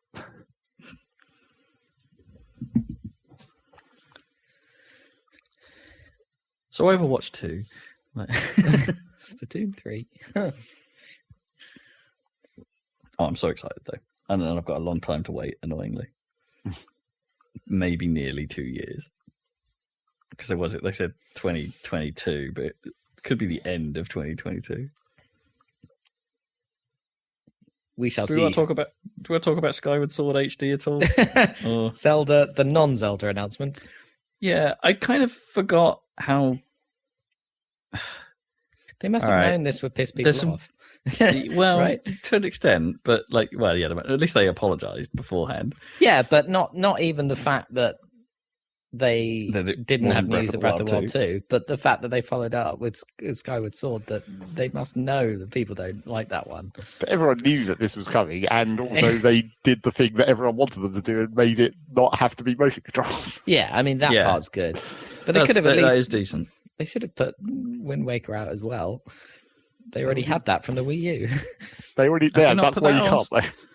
Oh, right. Have they not put that out on... Have they not put that out on Switch? No, you can't get it on Switch, so no one can buy. No one can play that.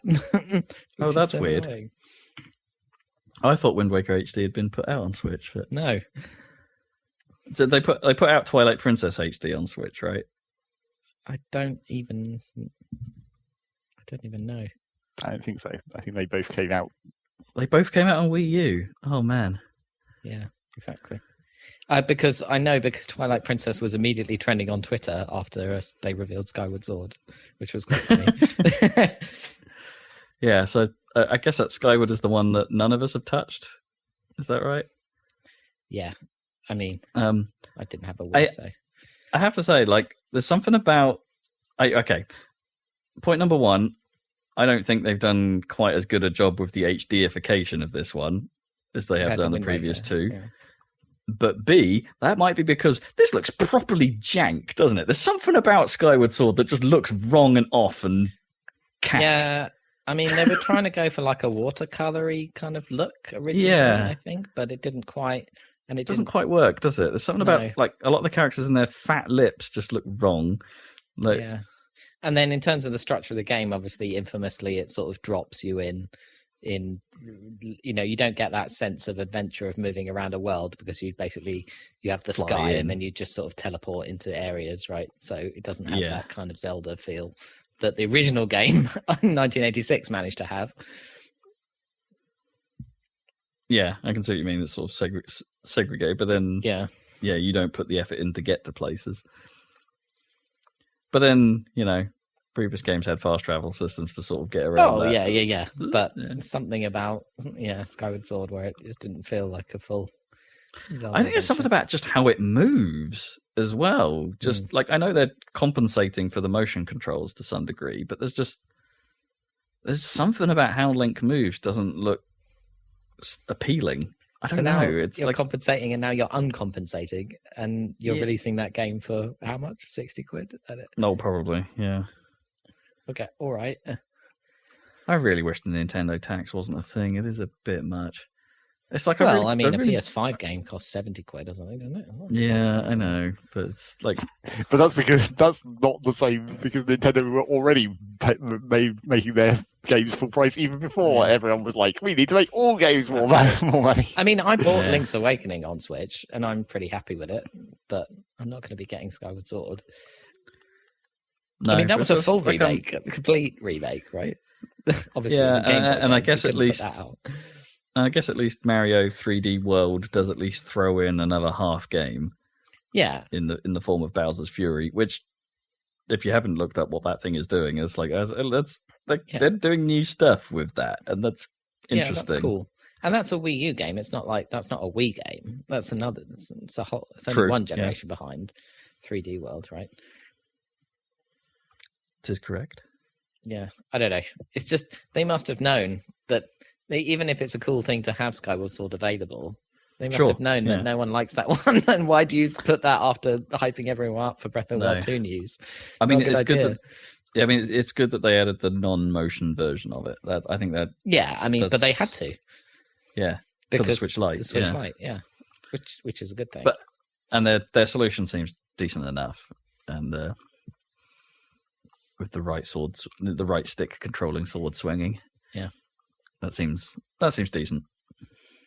I mean, in some ways, that's actually kind of interesting, just in and of itself, right? Like to have the right stick do sword swinging and have Yes. that directionality be important again. Yeah, that's kind of cool.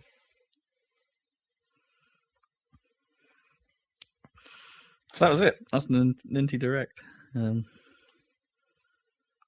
I mean, Some I'm stuff to get presuming hype about. they probably wanted to talk about Breath of the Wild 2, but presumably it's COVID that's caused a lot of delays to everything, right?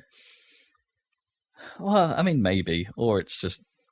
I mean, they did say development is coming along just fine. Yeah, Like they explicitly said that there's like, hey, we're not in trouble or anything. Like, Yeah. or it didn't even want to say, hey, we've been delayed. Like they No. just sort of said, yeah, it's carrying on, it's fine. going, but we've got nothing to share. Yeah, And even if they haven't been doing like directs for ages, and they don't really think of it as being, on a schedule or anything any longer, I'm sure they probably still sort of time the biggest news towards the E3 times for the end of the year. that's just a natural like flow to how games happen, right? You do all the big news in late summer, and then in the winter when all the games come out and people buy them at Christmas time. yeah. I mean, who knows? They could have a new Switch SKU brewing, but it doesn't seem like it. It won't be this year anyway. Do you think there'll be a Switch Pro next year or something? I don't know. I doubt it. I don't think we'll see one of those. Mm. I'm not even sure we'll see a Switch Pro at all. Like, not in the sense of a power upgrade. Mm. Like, maybe slight refinements here there, but Mm. I don't. I don't Yeah. think we'll see it. I think we're more likely to see a full-on Switch 2 before we see a Switch Pro. I Do you think? Like, yeah, I reckon if they're going to do it, they'll do a Switch 2, and it'll be like, hey, it's a more powerful Switch, but hey, it will still run all the old Switch stuff just Right. fine.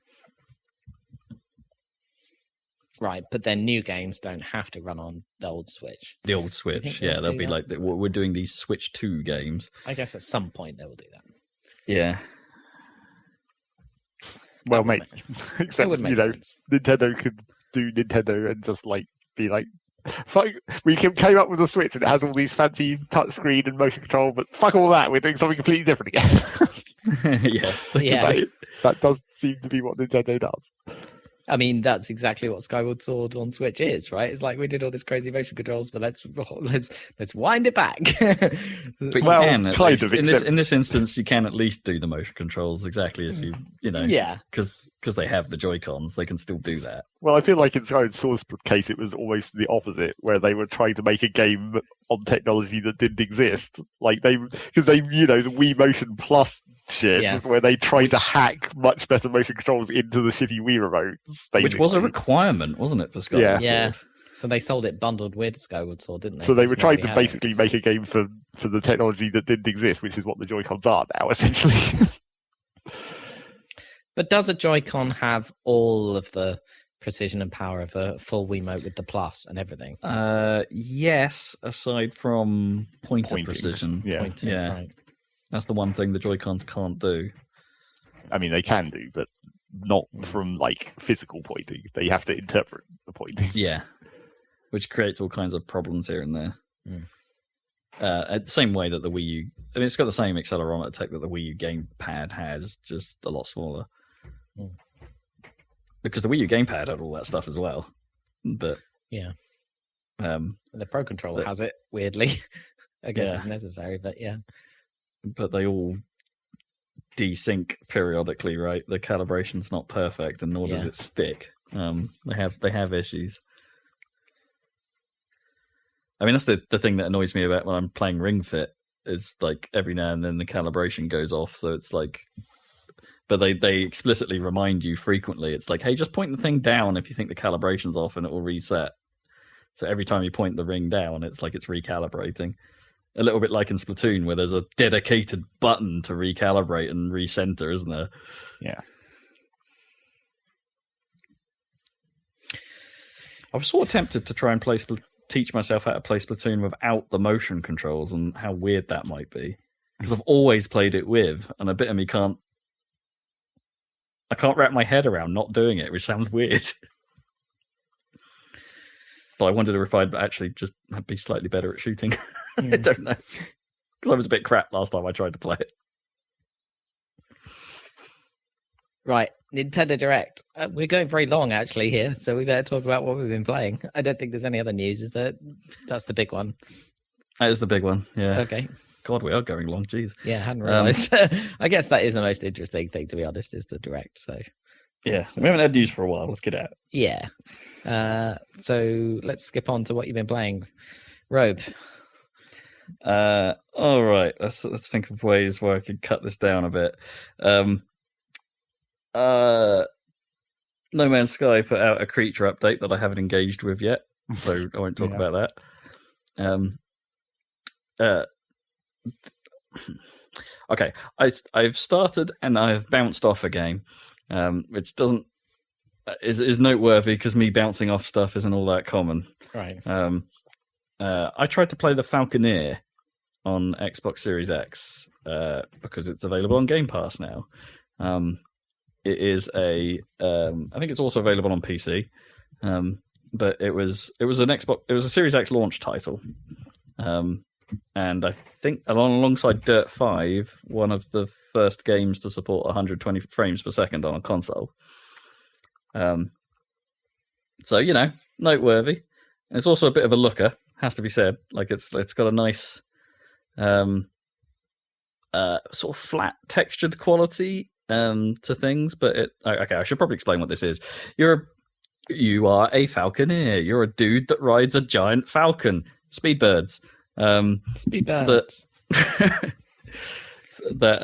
And in a sort of world that's basically one giant ocean with a few little islands and outposts trying to make a living here and there, which leads to bigger factions and little guys just trying to survive and skullduggery. And hey, this is a dogfighting game with birds. So a bit of me was like, oh, cool, I could get into a bit of that. Could be like a Star Fox or Rage mode kind of thing. It's got a bit of open worldiness going on where you can go to places and discover things and take on jobs and mutate and upgrade your birds or buy different birds. And it's like, yeah, all right, I'll give this a go. Yeah, and like I said, it looks pretty good. It runs at 4K 60 on my machine. You can rig it up for 120 frames if you've got the setup for it as well. It looks very nice, very nice lighting effects, like of sunsets and the changing of the day cycle in the clouds and stuff. And the sea looks pretty good as well. I'm also kind of fond on its voice acting. Fond of its voice. It's like because it's not good. I can't honestly say that its voice acting is good, but it's kind of like hammy and overdone with stupid accents in a way I really appreciate.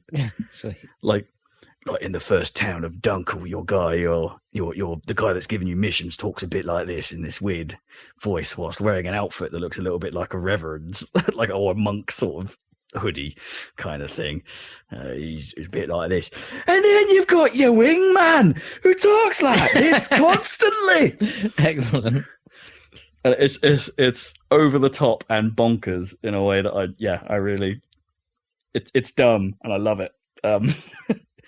But that's kind of all I like about it, which is a shame because I actually think the flying around and the combat is pretty sucky. Aww. It's like for one thing, before you even get to the combat, there is a smeg ton of downtime. Like you are just like it takes ages to fly anywhere. Which is somewhat compounded by its systems, which are kind of both good and bad at the same time. In that, if you fly upwards, it costs energy, in that your bird can't maintain that very well. But you need energy in order to do the barrel roll or to dash. Roll. Exactly, yeah, that kind of barrel roll, or to dash, which is to speed up a bit. And you can't do either of those things without energy. So you gain energy by diving. So the more you dive, the more energy you gain, and you just gain a little bit of energy over time as well. Or you can catch up drafts, which will fill your energy up and send you upwards in altitude. So you're balancing all those systems, but to order to fly places, you basically want to be dashing the whole time. And it's like, okay, so I've actually got to be flying downwards a little bit to keep my dash up, but then I'll go reach the sea. So now I'm scanning around looking for updrafts while I'm at sea level, and it's like, oh, there's not very many of these. I guess I'll climb then, which is really slow, and get a bit up so I can then dive and dash down slowly again. There are also these jet streams that they put in the air that you should be able to waft into and get your energy back and also get just blown along in the direction of the stream. But these are always like right at the top of the skybox. And so it takes a hell of an effort to get up there. And they're often really short as well. So it's like if you make the effort of getting all the way up there and then hit these jet streams that may or may not be in the direction you want to go, it's not really worth it. It seems like a completely pointless. Yeah, it seems like a completely pointless thing to add. So it's like the systems sound cool, but in practice they just don't work with how far you have to travel to get to places, and how long you're spending just. And the mission structure is kind of just about we're just going to fly around for a bit and do a patrol. And there's a lot of missions that start with these lengthy "I'm just flying somewhere" sections that get kind of boring kind of quickly. And then you get into a fight, and it's the usual mess of trying to circle enemies that are circling you all at the same time. So you're just not really seeing very much and shooting things occasionally. But your shots, the shooting system is weird because it's like it's basic. You only really have a gun and a secondary that's kind of like a smart bomb that hurts everything around you, including friendlies, as it turns out. I sort of half burnt a friendly ship to pieces when I used one of these once. But the it's got one of those like aiming systems where you can target someone and it will put the little dot in front of where they're going to where the direction they're heading. So it's like you think, because of playing previous games, I need to aim there too. No, it makes no difference. Just get roughly in the right place and auto aim will take care of it. If you're nearby, if you're too far away, you'll still see that indicator, but your shots will just miss. It's like there's a max range on your shots, but it's not really apparent what it does or how you can finesse it to land more shots, which is then made slightly more annoying by the fact that the game gives you an accuracy rating at the end of every mission you do. And it's like, well, I'm not 100% sure the accuracy is in my control. It sort of feels like it's either the auto aim or nothing, or I've misjudged the range. So that's kind of weird. But the reason I've bounced off it completely is because the game does a kind of a bad job on how you're supposed to play it, I think, on how on how it describes you're supposed to do things. It's like it funnels you into doing the missions from your hometown, kind of because you start there. But at any point, you can just choose to leave your hometown and just fly around.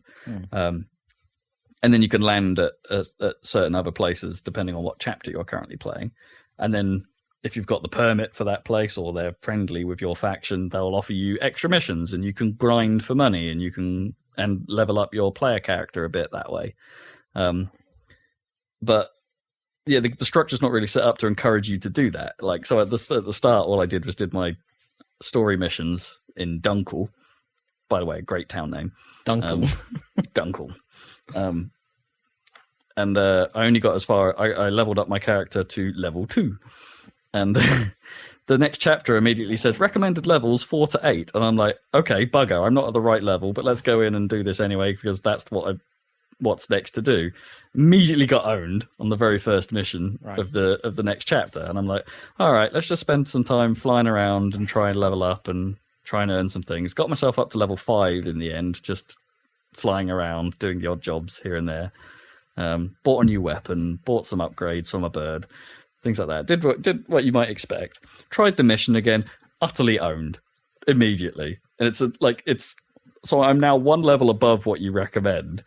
And I've leveled up and done all this stuff, and I still go into the mission, do a lengthy flight and patrol around the area, up until a fight where I just get immediately downed the moment I see anyone, and it's like, yeah, all right, I'm out. I don't know what I'm supposed to be doing. This is no fun at all. Am I supposed? You've lost me, game. Wow. Sorry. Because I can't be asked to retry that goddamn thing again. Because it's just, I don't understand. Like, you fly around for friggin' ages and then just get immediately owned by these things. And it's just like, nah. I don't know what I'm doing wrong, and it takes me ages to try. So screw you. Yeah. You're not right. Yeah. You are not respecting me as a player or respecting my time. Just don't waste my time. Exactly. So I had it with you. Which is a shame, because the game does review pretty well, but I'm clearly missing something that these reviewers saw. Yeah, a bit of a shame. So what I have been playing, that is a bit of me, and that we haven't talked about before, is also available on Game Pass, because everything I play is on Game Pass these days, it seems. It is these days. Is River City Girls. So this is a 2019 follow-up in the River City franchise, that River City Ransom, the NES classic. Oh. This time, I think Arc System Works are currently the IP holder for it, but this was developed by Way Forward, who are the Shantae guys. So what they've ended up making is a 2D beat 'em up, as you might expect, or a brawler, as is sometimes known now, apparently. Or as one review for this, as I read, was very keen to point out, they're beat 'em ups.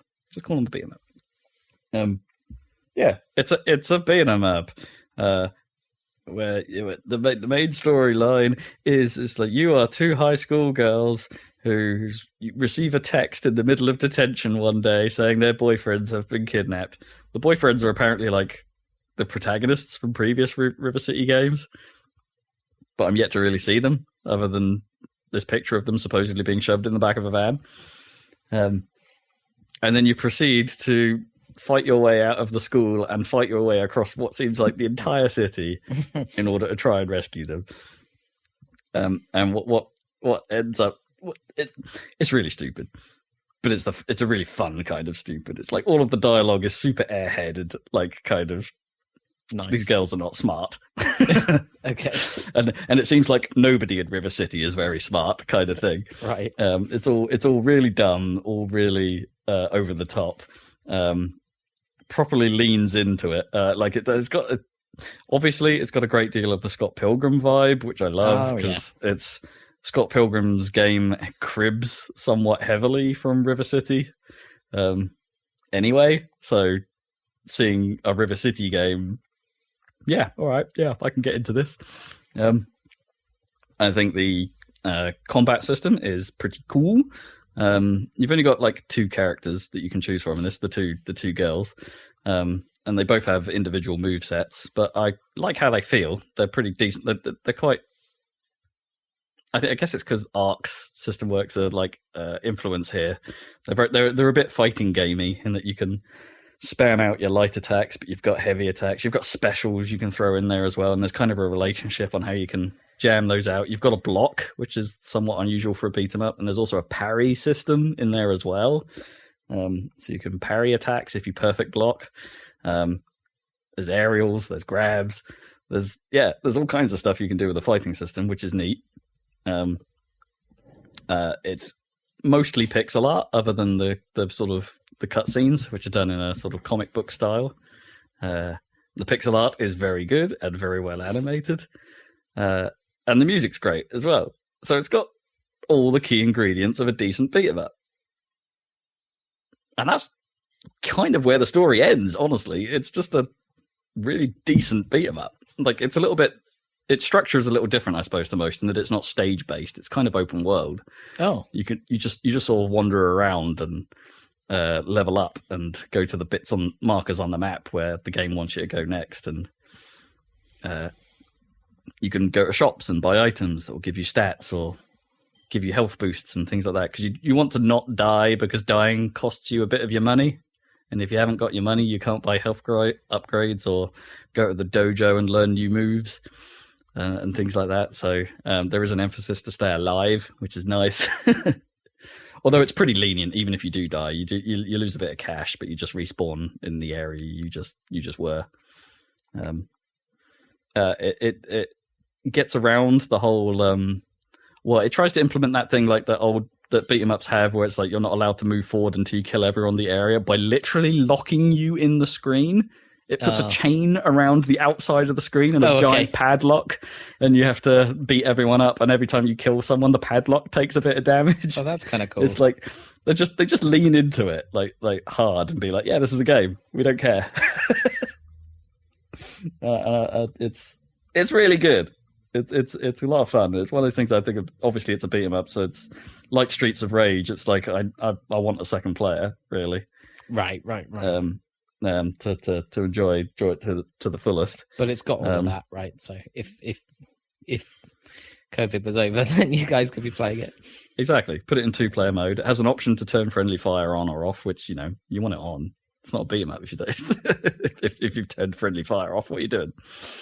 You want to be able to accidentally throw your partner. I find it really cool. I think some of the boss fights are particularly good so far, which is not a thing I say all that often, honestly. Like, most of the time, I think the boss fights are the weak points. And in fairness, the last one I did was pretty weak, but all of them up to that point have been fun moments. I wish there was an easier way to skip all of the cutscene stuff that leads into a boss fight. I mean, you can skip the individual parts, but you're still saying, skip this part, wait for the next part to start, then skip the next part, then wait for that. So there's still a few hoops to go through before you get back into the fight, but... the boss fights are given a sort of, they're made into a moment, because like you get a little sort of anime style cutscene that introduces the boss, like properly animated kind of stuff, and then there's like a versus screen that appears to be like Kyoko versus Mizuno, and it'd be like, and then the fight begins, and then the music even at that point becomes even amplified and becomes like a hyper. Like a fast chiptune kind of thing. Suddenly everything devolves from most of the soundtrack is what I'd call I guess a poppy, almost retro wave style thing, which is very cool at the best of times. But then it just goes into full on chip mode when you're in a boss fight. And I think the music might actually be done by Chipzel. And it's brilliant. It's great. It's like those moments, like they make the boss fights feel like proper moments, and it's I'm all over this game, honestly. I think it's great. River City Girls. River City Goyles. If I was to put it in the Parthenon of fighting games, I think it's above Streets of Rage 4. Wow. Not as high as... Scott Pilgrim? Not as high as Scott Pilgrim. I love Scott Pilgrim far too much. Double Dragon. Way above Battletoads, because Battletoads managed to screw up their fighting part. The rest of the game was weird and wonderful, but the fighting bit was like not that great. I do wish if I have one nitpick, I think it's that I wish the enemy variety was a bit stronger. They tend to all just be guys that can punch and kick. Like there is one bad guy in particular that had me like laugh out loud when I come across it, and I won't spoil it because it's brilliant. But yeah, it was just like, I can't believe you did that kind of thing. It's fantastic. But there's generally the moves that the enemies use against you aren't all that varied, I don't think, and perhaps they could have done more work there to make that more interesting. And that's somewhere that Streets of Rage in particular does a decent job. A good job. Yeah. In fact, I think that's generally a problem with most beat 'em ups. To be honest, is enemy variety. Yeah.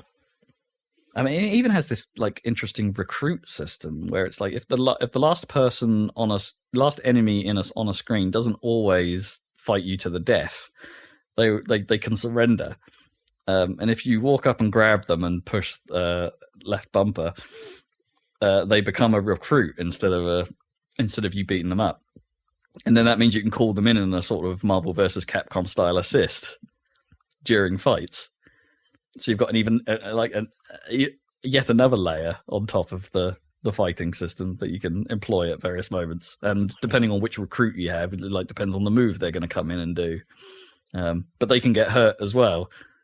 And if they get hurt too many times, then you lose them as a recruit, and you've got to try and recruit someone else. Like Assassin's Creed Brotherhood. Yeah, and every class of recruit, I think, has they have standard color variations, and then there's one in each enemy type that's slightly stronger than the others. So if you recruit those, they get more hit points before you lose them, and stuff like that. So you're looking for those. So you can Fulton them back to Mother Base. If only. And I wish the frying pan made a more satisfying noise. Just saying. Oh, did they not download fryingpan.waz or whatever the like the Vic and Bob one, yeah. No, it makes a very sort of unsatisfying sort of noise, and it's like, that's a bit disappointing. It's like Streets of Rage had that problem with its pipe, and then it didn't sound nearly as cool as the one on the Mega Drive, where it's like that, where every time you swung it, it made a kind of sort of noise. But there is a giant fish you can hit people over the head with, so that's fine. Does it go fish? No, it just sort of makes a little sort of slappy noise. Slappy, wet noise. Cool. I think it's really good. I'm most of the way through it at this point, so we'll see how the ending stacks up. Definite big shout out to all the people involved in the music. There's one person in particular who does a lot of vocal work in the game, and it's all pretty good. It's decent. And I will yield there unless I think of something else to say. But I think those are the two things to properly cover. Good ones. Falconeer, no. River City Girls, yes. Moving on. Salad Rogers. Salad reviews. What are you playing? That's how it works. What will the yes be from Zach? Will it be Dyson Sphere project? I mean, yeah, pretty much. That's more or less the only thing I've been playing. Even though I was like, should I play this anymore? Should I let it early access its way forward a bit more? But I did want to actually get to, the Sphere. Yeah. Find out how that actually goes. And I did, but it's taking increasingly long amounts of time to make progress. Although maybe not, maybe that's just me playing it in the way that I play things rather than doing things the easy way. I do things the fancy way. And it's just like, this is taking more effort than it probably could. Because there's a lot of ways you can, because this game has, in the theme of it rips everything out of Factorio. Yeah. It has the logistics robots where you can just put down a tower and request items, and then if they're in the network, the drones just bring the stuff in. So it's very easy to, if you wanted to, just basically, have your base be completely unorganized and just be like, oh, I need to make this new thing. Well, just put down a tower, request the things that it needs to make it, and then just build it right there, and then just ship it into another tower, and then it just goes out into the network, and you don't have to worry about organization at all. But that's not how I play this kind of game. And also in the same way as Factorio, it's like that whole logistics system like feels too easy. Where it's just like, you've given us all these fancy belts and like arms to grab off the belts, and the whole design challenge of like getting the arms lined up with the buildings, where like the buildings only have a certain number of ports on each side. So if you require more arms than there are ports, you have to like rearrange or have the belts come off both sides of the building or everything. Or you just use the logistics system and not even really use belts. It's just like, it's the same with Factorio. It does seem weirdly undermining, doesn't it? Yeah.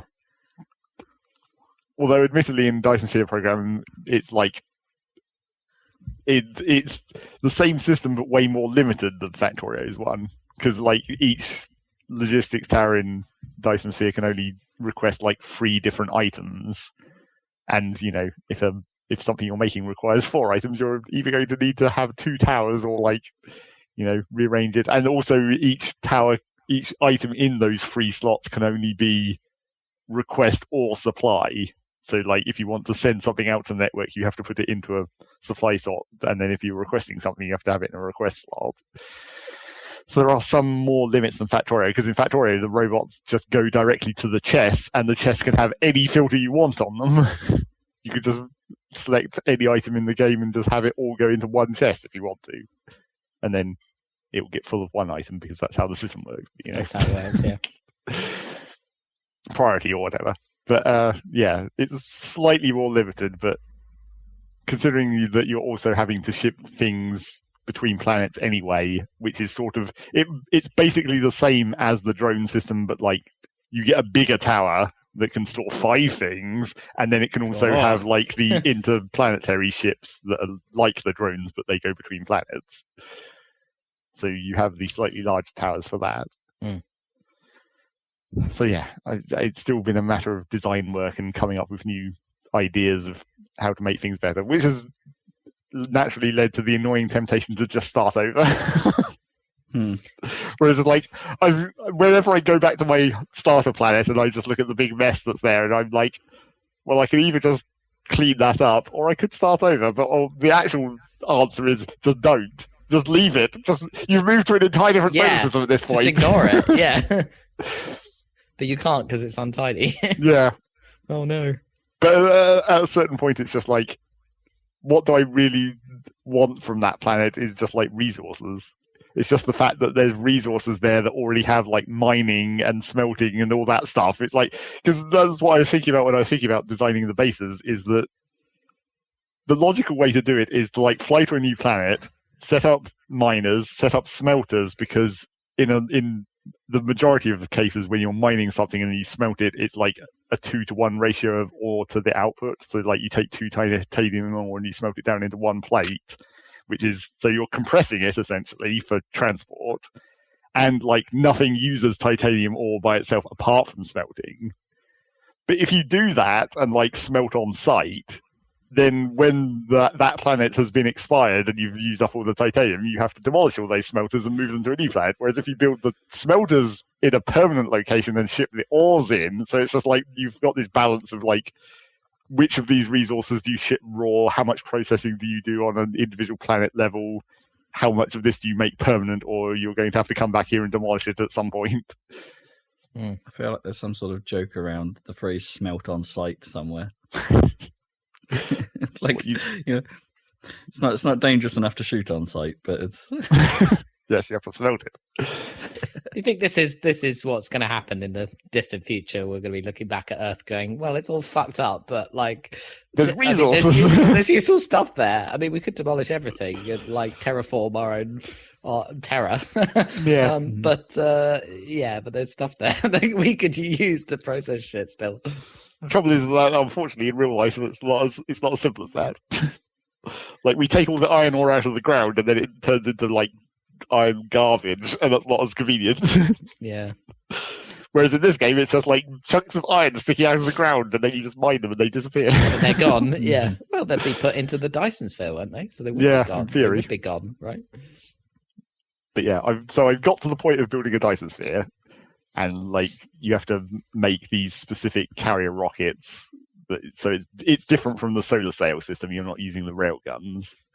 you have to build actual rocket silos, and these rockets use specific parts, and then you fire them up and they start building the frame of the sphere. But luckily, something that I was kind of complaining about last time turned out to be less of a complaint, which is that the solar sails actually do have a point. Because I was talking before how like they don't seem worth it for like the amount of output they have and like the amount of resources you're spending. Like real life. Yeah. But it turns out that when you build the frame of the sphere, when you start filling in the panels, that uses the solar sails. It like absorbs the solar sails out of their orbit and like integrates them into the actual structure of the sphere. So like building the whole infrastructure to build the solar sails and the railguns and all that stuff, it's not that worthwhile to use by itself, but it is like actually a requirement to make the proper sphere anyway, so you might as well. Which makes it, less annoying to be like, I built this whole thing and it's kind of crap. Now it's like, I built this whole thing, it's kind of crap now, but it will be good in the future. But yeah, so I started building the sphere and it very rapidly outpowered the solar sails by significant margins. In fact, I think the game maybe has a balance problem in the late game again of like, what do you do with all this power?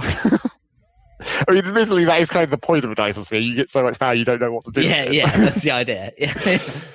But there's definitely like the tech tree gets very thin at this high level, and there's just like not much to do with it. Like you have all this power, and the only thing you can do with the Dyson sphere is you have the ray receivers that draw the power out of it. So you put them on a planet, and it just brings power in, and you normally just put that into your power grid, and then you can use batteries essentially to like charge batteries from that and then ship those, so you can have like remote power essentially by shipping batteries around. Or as long as you're in the same solar system, you can just build the ray receivers and pull the power down wherever. But then the other thing that the ray receivers can do is you can flip it into making antimatter, which you need for like the last type of science pack, so it's like a requirement.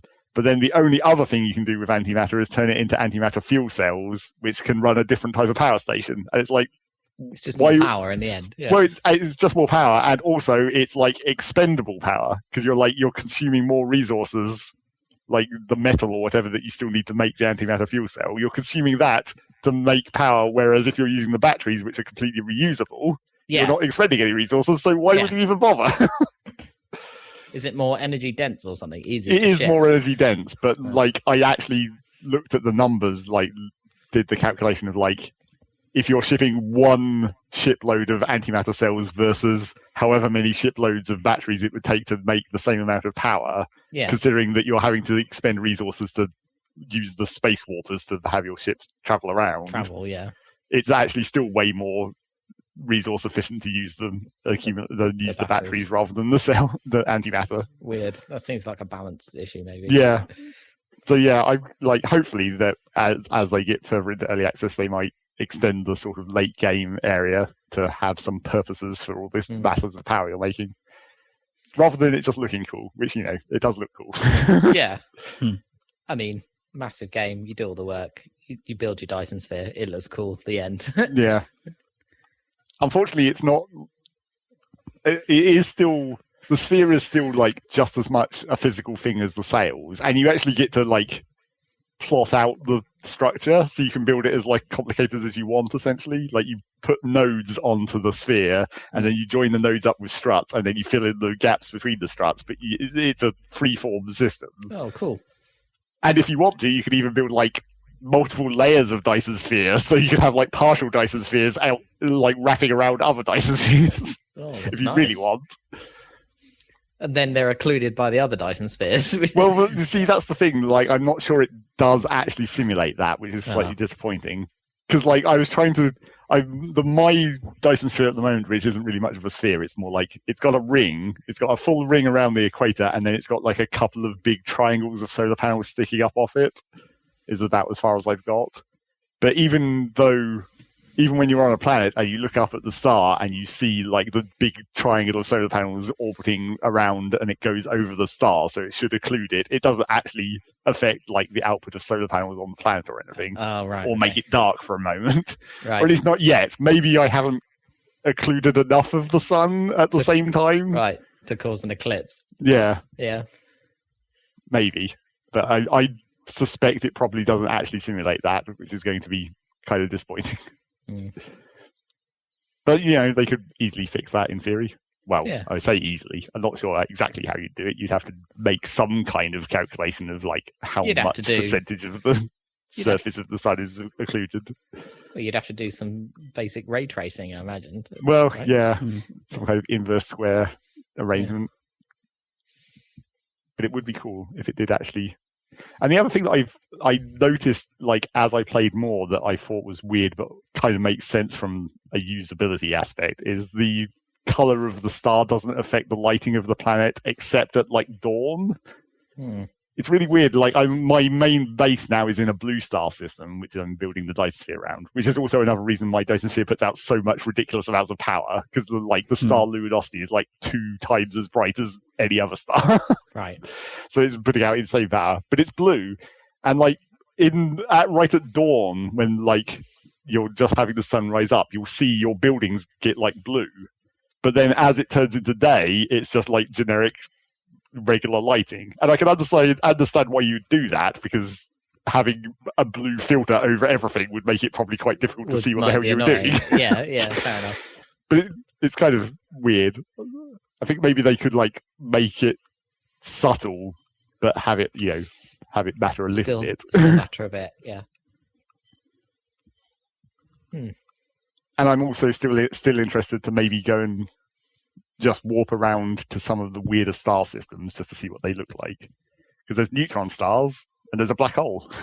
Oh, If you want to, you can build a Dyson Sphere around the black hole. I mean, that would work, right? Because if you have an accretion disk or something, then you could get energy from it glowing or whatever. Right? Sure, but then presumably that would run out over time, right? The accretion disk would get absorbed into the black hole and the energy would go away. Eventually. But Well, I think probably faster than a star would die, I would imagine, I if don't there know. was no Yeah, I new mass suppose. being introduced into the system. Yeah, that's true. I guess maybe it only works with like you couldn't do it with a supermassive black hole; it'd be just too big, right? Yeah. Then you'd be talking about a sphere around a galaxy, effectively, or at least Yeah. or at least the center of a galaxy. Yeah. But yeah, I haven't seen what's up with those, and presumably they still might have planetary systems, maybe. Hmm. I haven't really found. Black hole. Yeah, but Well, yeah, it might. I haven't really seen very many. I think there's like quite a few like weird variations of planets. I did find one, which is actually why I built my Dyson Sphere in this blue star system as well, is like the planet I'm using as the launch site for the solar sails is tidally locked, which is obviously great for the solar sail railguns, because then they always have line of sight. Yeah. Which is nice. And also, obviously, if you build solar panels on that planet, they're always in the sun. And the ray receivers to pull the power down from the Dyson Sphere always have line of sight as well. Yeah, that's nice. So that's helpful. But then there's like... Presumably you got half the planet that's useless, though. Well, I mean, that's where you build all the factories. Yeah. Like, all the ray receivers and solar panels go on the light side, and all the production stuff goes on the dark side. Yeah. But yeah, there's other weird variations like that. Some of them are kind of irrelevant, where it's like reverse rotation, where the planet rotates the opposite direction. Doesn't really have any effect. No. And then, yeah, there's a few other... Well, most of the variations are like rare resources. Like another planet in this system has a sulfuric acid ocean, so you don't have to make sulfuric acid the usual way. You just pump it out of that ocean and ship it out. Right. Yeah. That kind of thing. But I think there are a few other like weird planetary things that I haven't seen yet that are maybe more, variable than just tidal locking. Tidal locking is the most important one, clearly, just because of the whole line of sight situation. But yeah, that's Dyson Sphere program. That's more or less all I played. I'm a bit lost. How does dawn and dusk work in a Dyson Sphere anyway, if it's just surrounding a star? Well, this is a everything planet. is sunlight. This is pre-Dyson Sphere, right? Yeah. Oh, okay. Yeah, I was I mean, the tidal locking is one way that you could get permanent line of sight. The other way would be to have a planet with like super high axial tilt, I guess. Because low axial tilt, you'll always have the poles be in view. But say you had axial tilt over at like 90 degrees, then one pole would face the sun half the time, but like permanently. That'd be weird. And kind of cool. I wonder if it has that. I think the highest tilt I've seen is like 30 or 40 degrees. Which we've got a planet with high tilt, don't we? It's like Uranus is like sideways, essentially. Yeah. It's like 70 or 80, I think. Yeah. That as a gas giant, you can't really tell. I suppose you can't really tell. So there's that. That's more or less all I played. I didn't. Well, No one man should have all that power. well, yeah. Exactly. I mean, The other thing that happened with regards to things that I talked about last time is like I stopped playing Stardew at the exact moment where the new content started. It was really dumb. Whoop. I don't know why. It's like I got all the way through. I got to the point where you're repairing the boat that will take you to the new island, and I got all the resources to do that, and then I stopped playing. Okay. So maybe we'll actually get back to that if I can remember what I was even doing. Luckily, I think I was I still in winter, or had I actually got to spring? I think I was in spring of year 2. But again, by the time you're in spring of year 2 of Stardew, like the farm is almost irrelevant. Like you've probably got enough like greenhouse crops or whatever that you're just making all the money you'll ever need. Although there are some quite expensive late game things that happened even before this patch. Like you can upgrade the town in various ways for like 500,000 gold or whatever. So yeah, I mean, I still need to get to that, and I probably will. And we haven't played any Factorio, not necessarily because of what I said last time about the complexity of the mod driving us away or whatever. It's more just like we've been doing other things for a couple of weeks. I've been Dyson Sphering, and other games have been happening with other people. no one man should have all that power. You know what Dyson's first name was? Freeman? Freeman. Forget about Freeman. We're pulling out. I wonder if Gordon Freeman, do you think that's a reference to Freeman Dyson, as well as being like free man? Like, I mean, like a it could be. deliberate. Yeah, because he's a physicist, isn't he? Or it could have been based on Feynman. Or Feynman. Yeah, Feynman, but Dyson is literally called Freeman. Right? Yeah. Yeah. But yeah. Famous Gordons. Well, he's not there called probably Gordon. are famous Gordons, but Gordon Ramsay. Not based on him. no, probably not. Right. Hey, I remembered I played through that Hive Busters thing for Gears 5. Didn't you talk about that last time? I don't even remember. I started it last time. I finished right, it. you finished it. It's all right. I think that sums that up. Yeah. Oh, you know what you didn't talk about that we should probably fit in real quick at the end of this podcast? Oh, yeah. You played a demo. Oh, yeah, I did. Hyrule Warriors? No, that Balan Wonderworld thing. Yeah, I didn't get around to playing it, but I listened to Rob play it, and it was pretty funny just hearing Rob commentate what the hell was going on, because it doesn't make any sense, of course. No, I mean, the game doesn't make any sense whilst you're even looking at it, honestly. That's a weird thing that is purely... the visual craziness is not matched by the fun of the gameplay. Long story short. A lot of crazy stuff happens at the start of that, and then in the demo, there's some... They're just trying to, like I said, I think it's more fun trying to describe things as they're happening on screen and just being like, what is going on here? Why are there lots of dancing animals around that fade out when I get near them? Why do things just fade out? Who am I? Why do I run a bit like Sonic but with no like upper torso movement? Why does the world bend around me weirdly but be flat? It's a weird thing. Essentially, it's like it's a simple, slow-moving platformer where your abilities are tied to costumes that you find around the worlds, and you can switch between them. You can switch between 3 costumes in your belt, I suppose, your costume belt at any time, and you use those to find the stuff in the level and just progress to the end. That's all there kind of is to it. I kind of appreciate the fact that it's old school in that regards and does nothing to explain itself. Like, at least in the demo, there is nothing going on to explain itself. Things just happen. It's got a chow garden. I mean, that's a thing. It's got a chow garden. Unfortunately, yeah, like I said, I think there are just problems with how it handles. When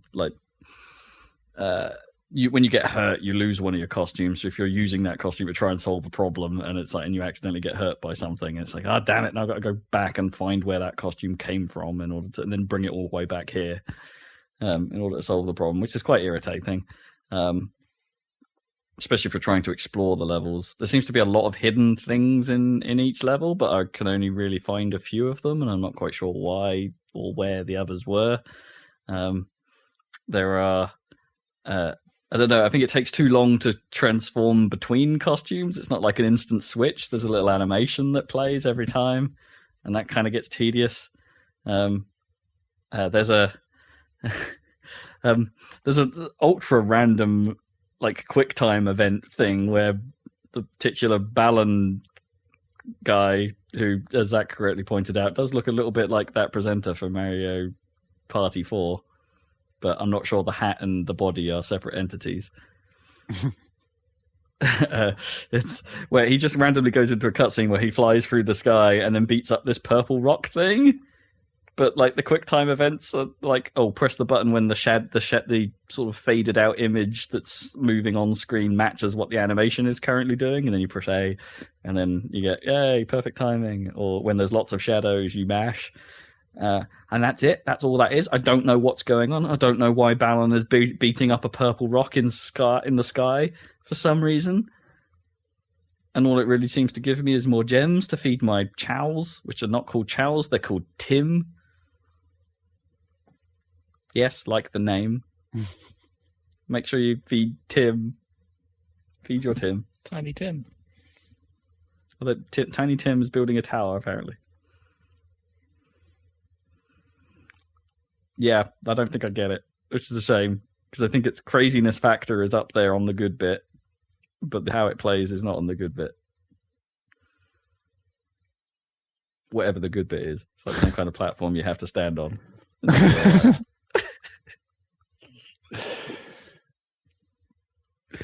Yes. Well, thank you for reminding me of that madness. Give it a go. There's no harm in playing that demo. But I'm not saying it will be. I'm not saying stick around for the whole demo, but at least play the first level. It's already installed, so I really should have got round to it. I just didn't. I barely even got round to playing Triangle Strategy before the podcast. But you did. Bonus to us and our content. Yep. Cool. Well, I've been playing Link's Awakening. That's a pretty good game. I've been playing Super Mario Odyssey. That's a pretty good game. Yeah, it is. And I played some Deus Ex. That's a pretty good game, although old. But if you want to see me playing that, then you can catch our video on our YouTube channel, Happy Salad. You playing Odyssey from scratch? Or yeah, from scratch, yeah. I keep thinking about doing that as well. It's good. I mean, the one thing about it is that the aesthetic is deliberately a little bit off from Mario, right? It goes a bit out there, and I mean, that's for the city level, obviously. It's a bit too, but also that leaks into other levels, it's a bit weird having the realistic T-Rex along with. Yeah, I was about to say the opening level with the T-Rex. It's quite strange. I mean, it's a deliberate decision, but I kind of prefer the levels that are more Mario-y. You know, I think big environments rather than.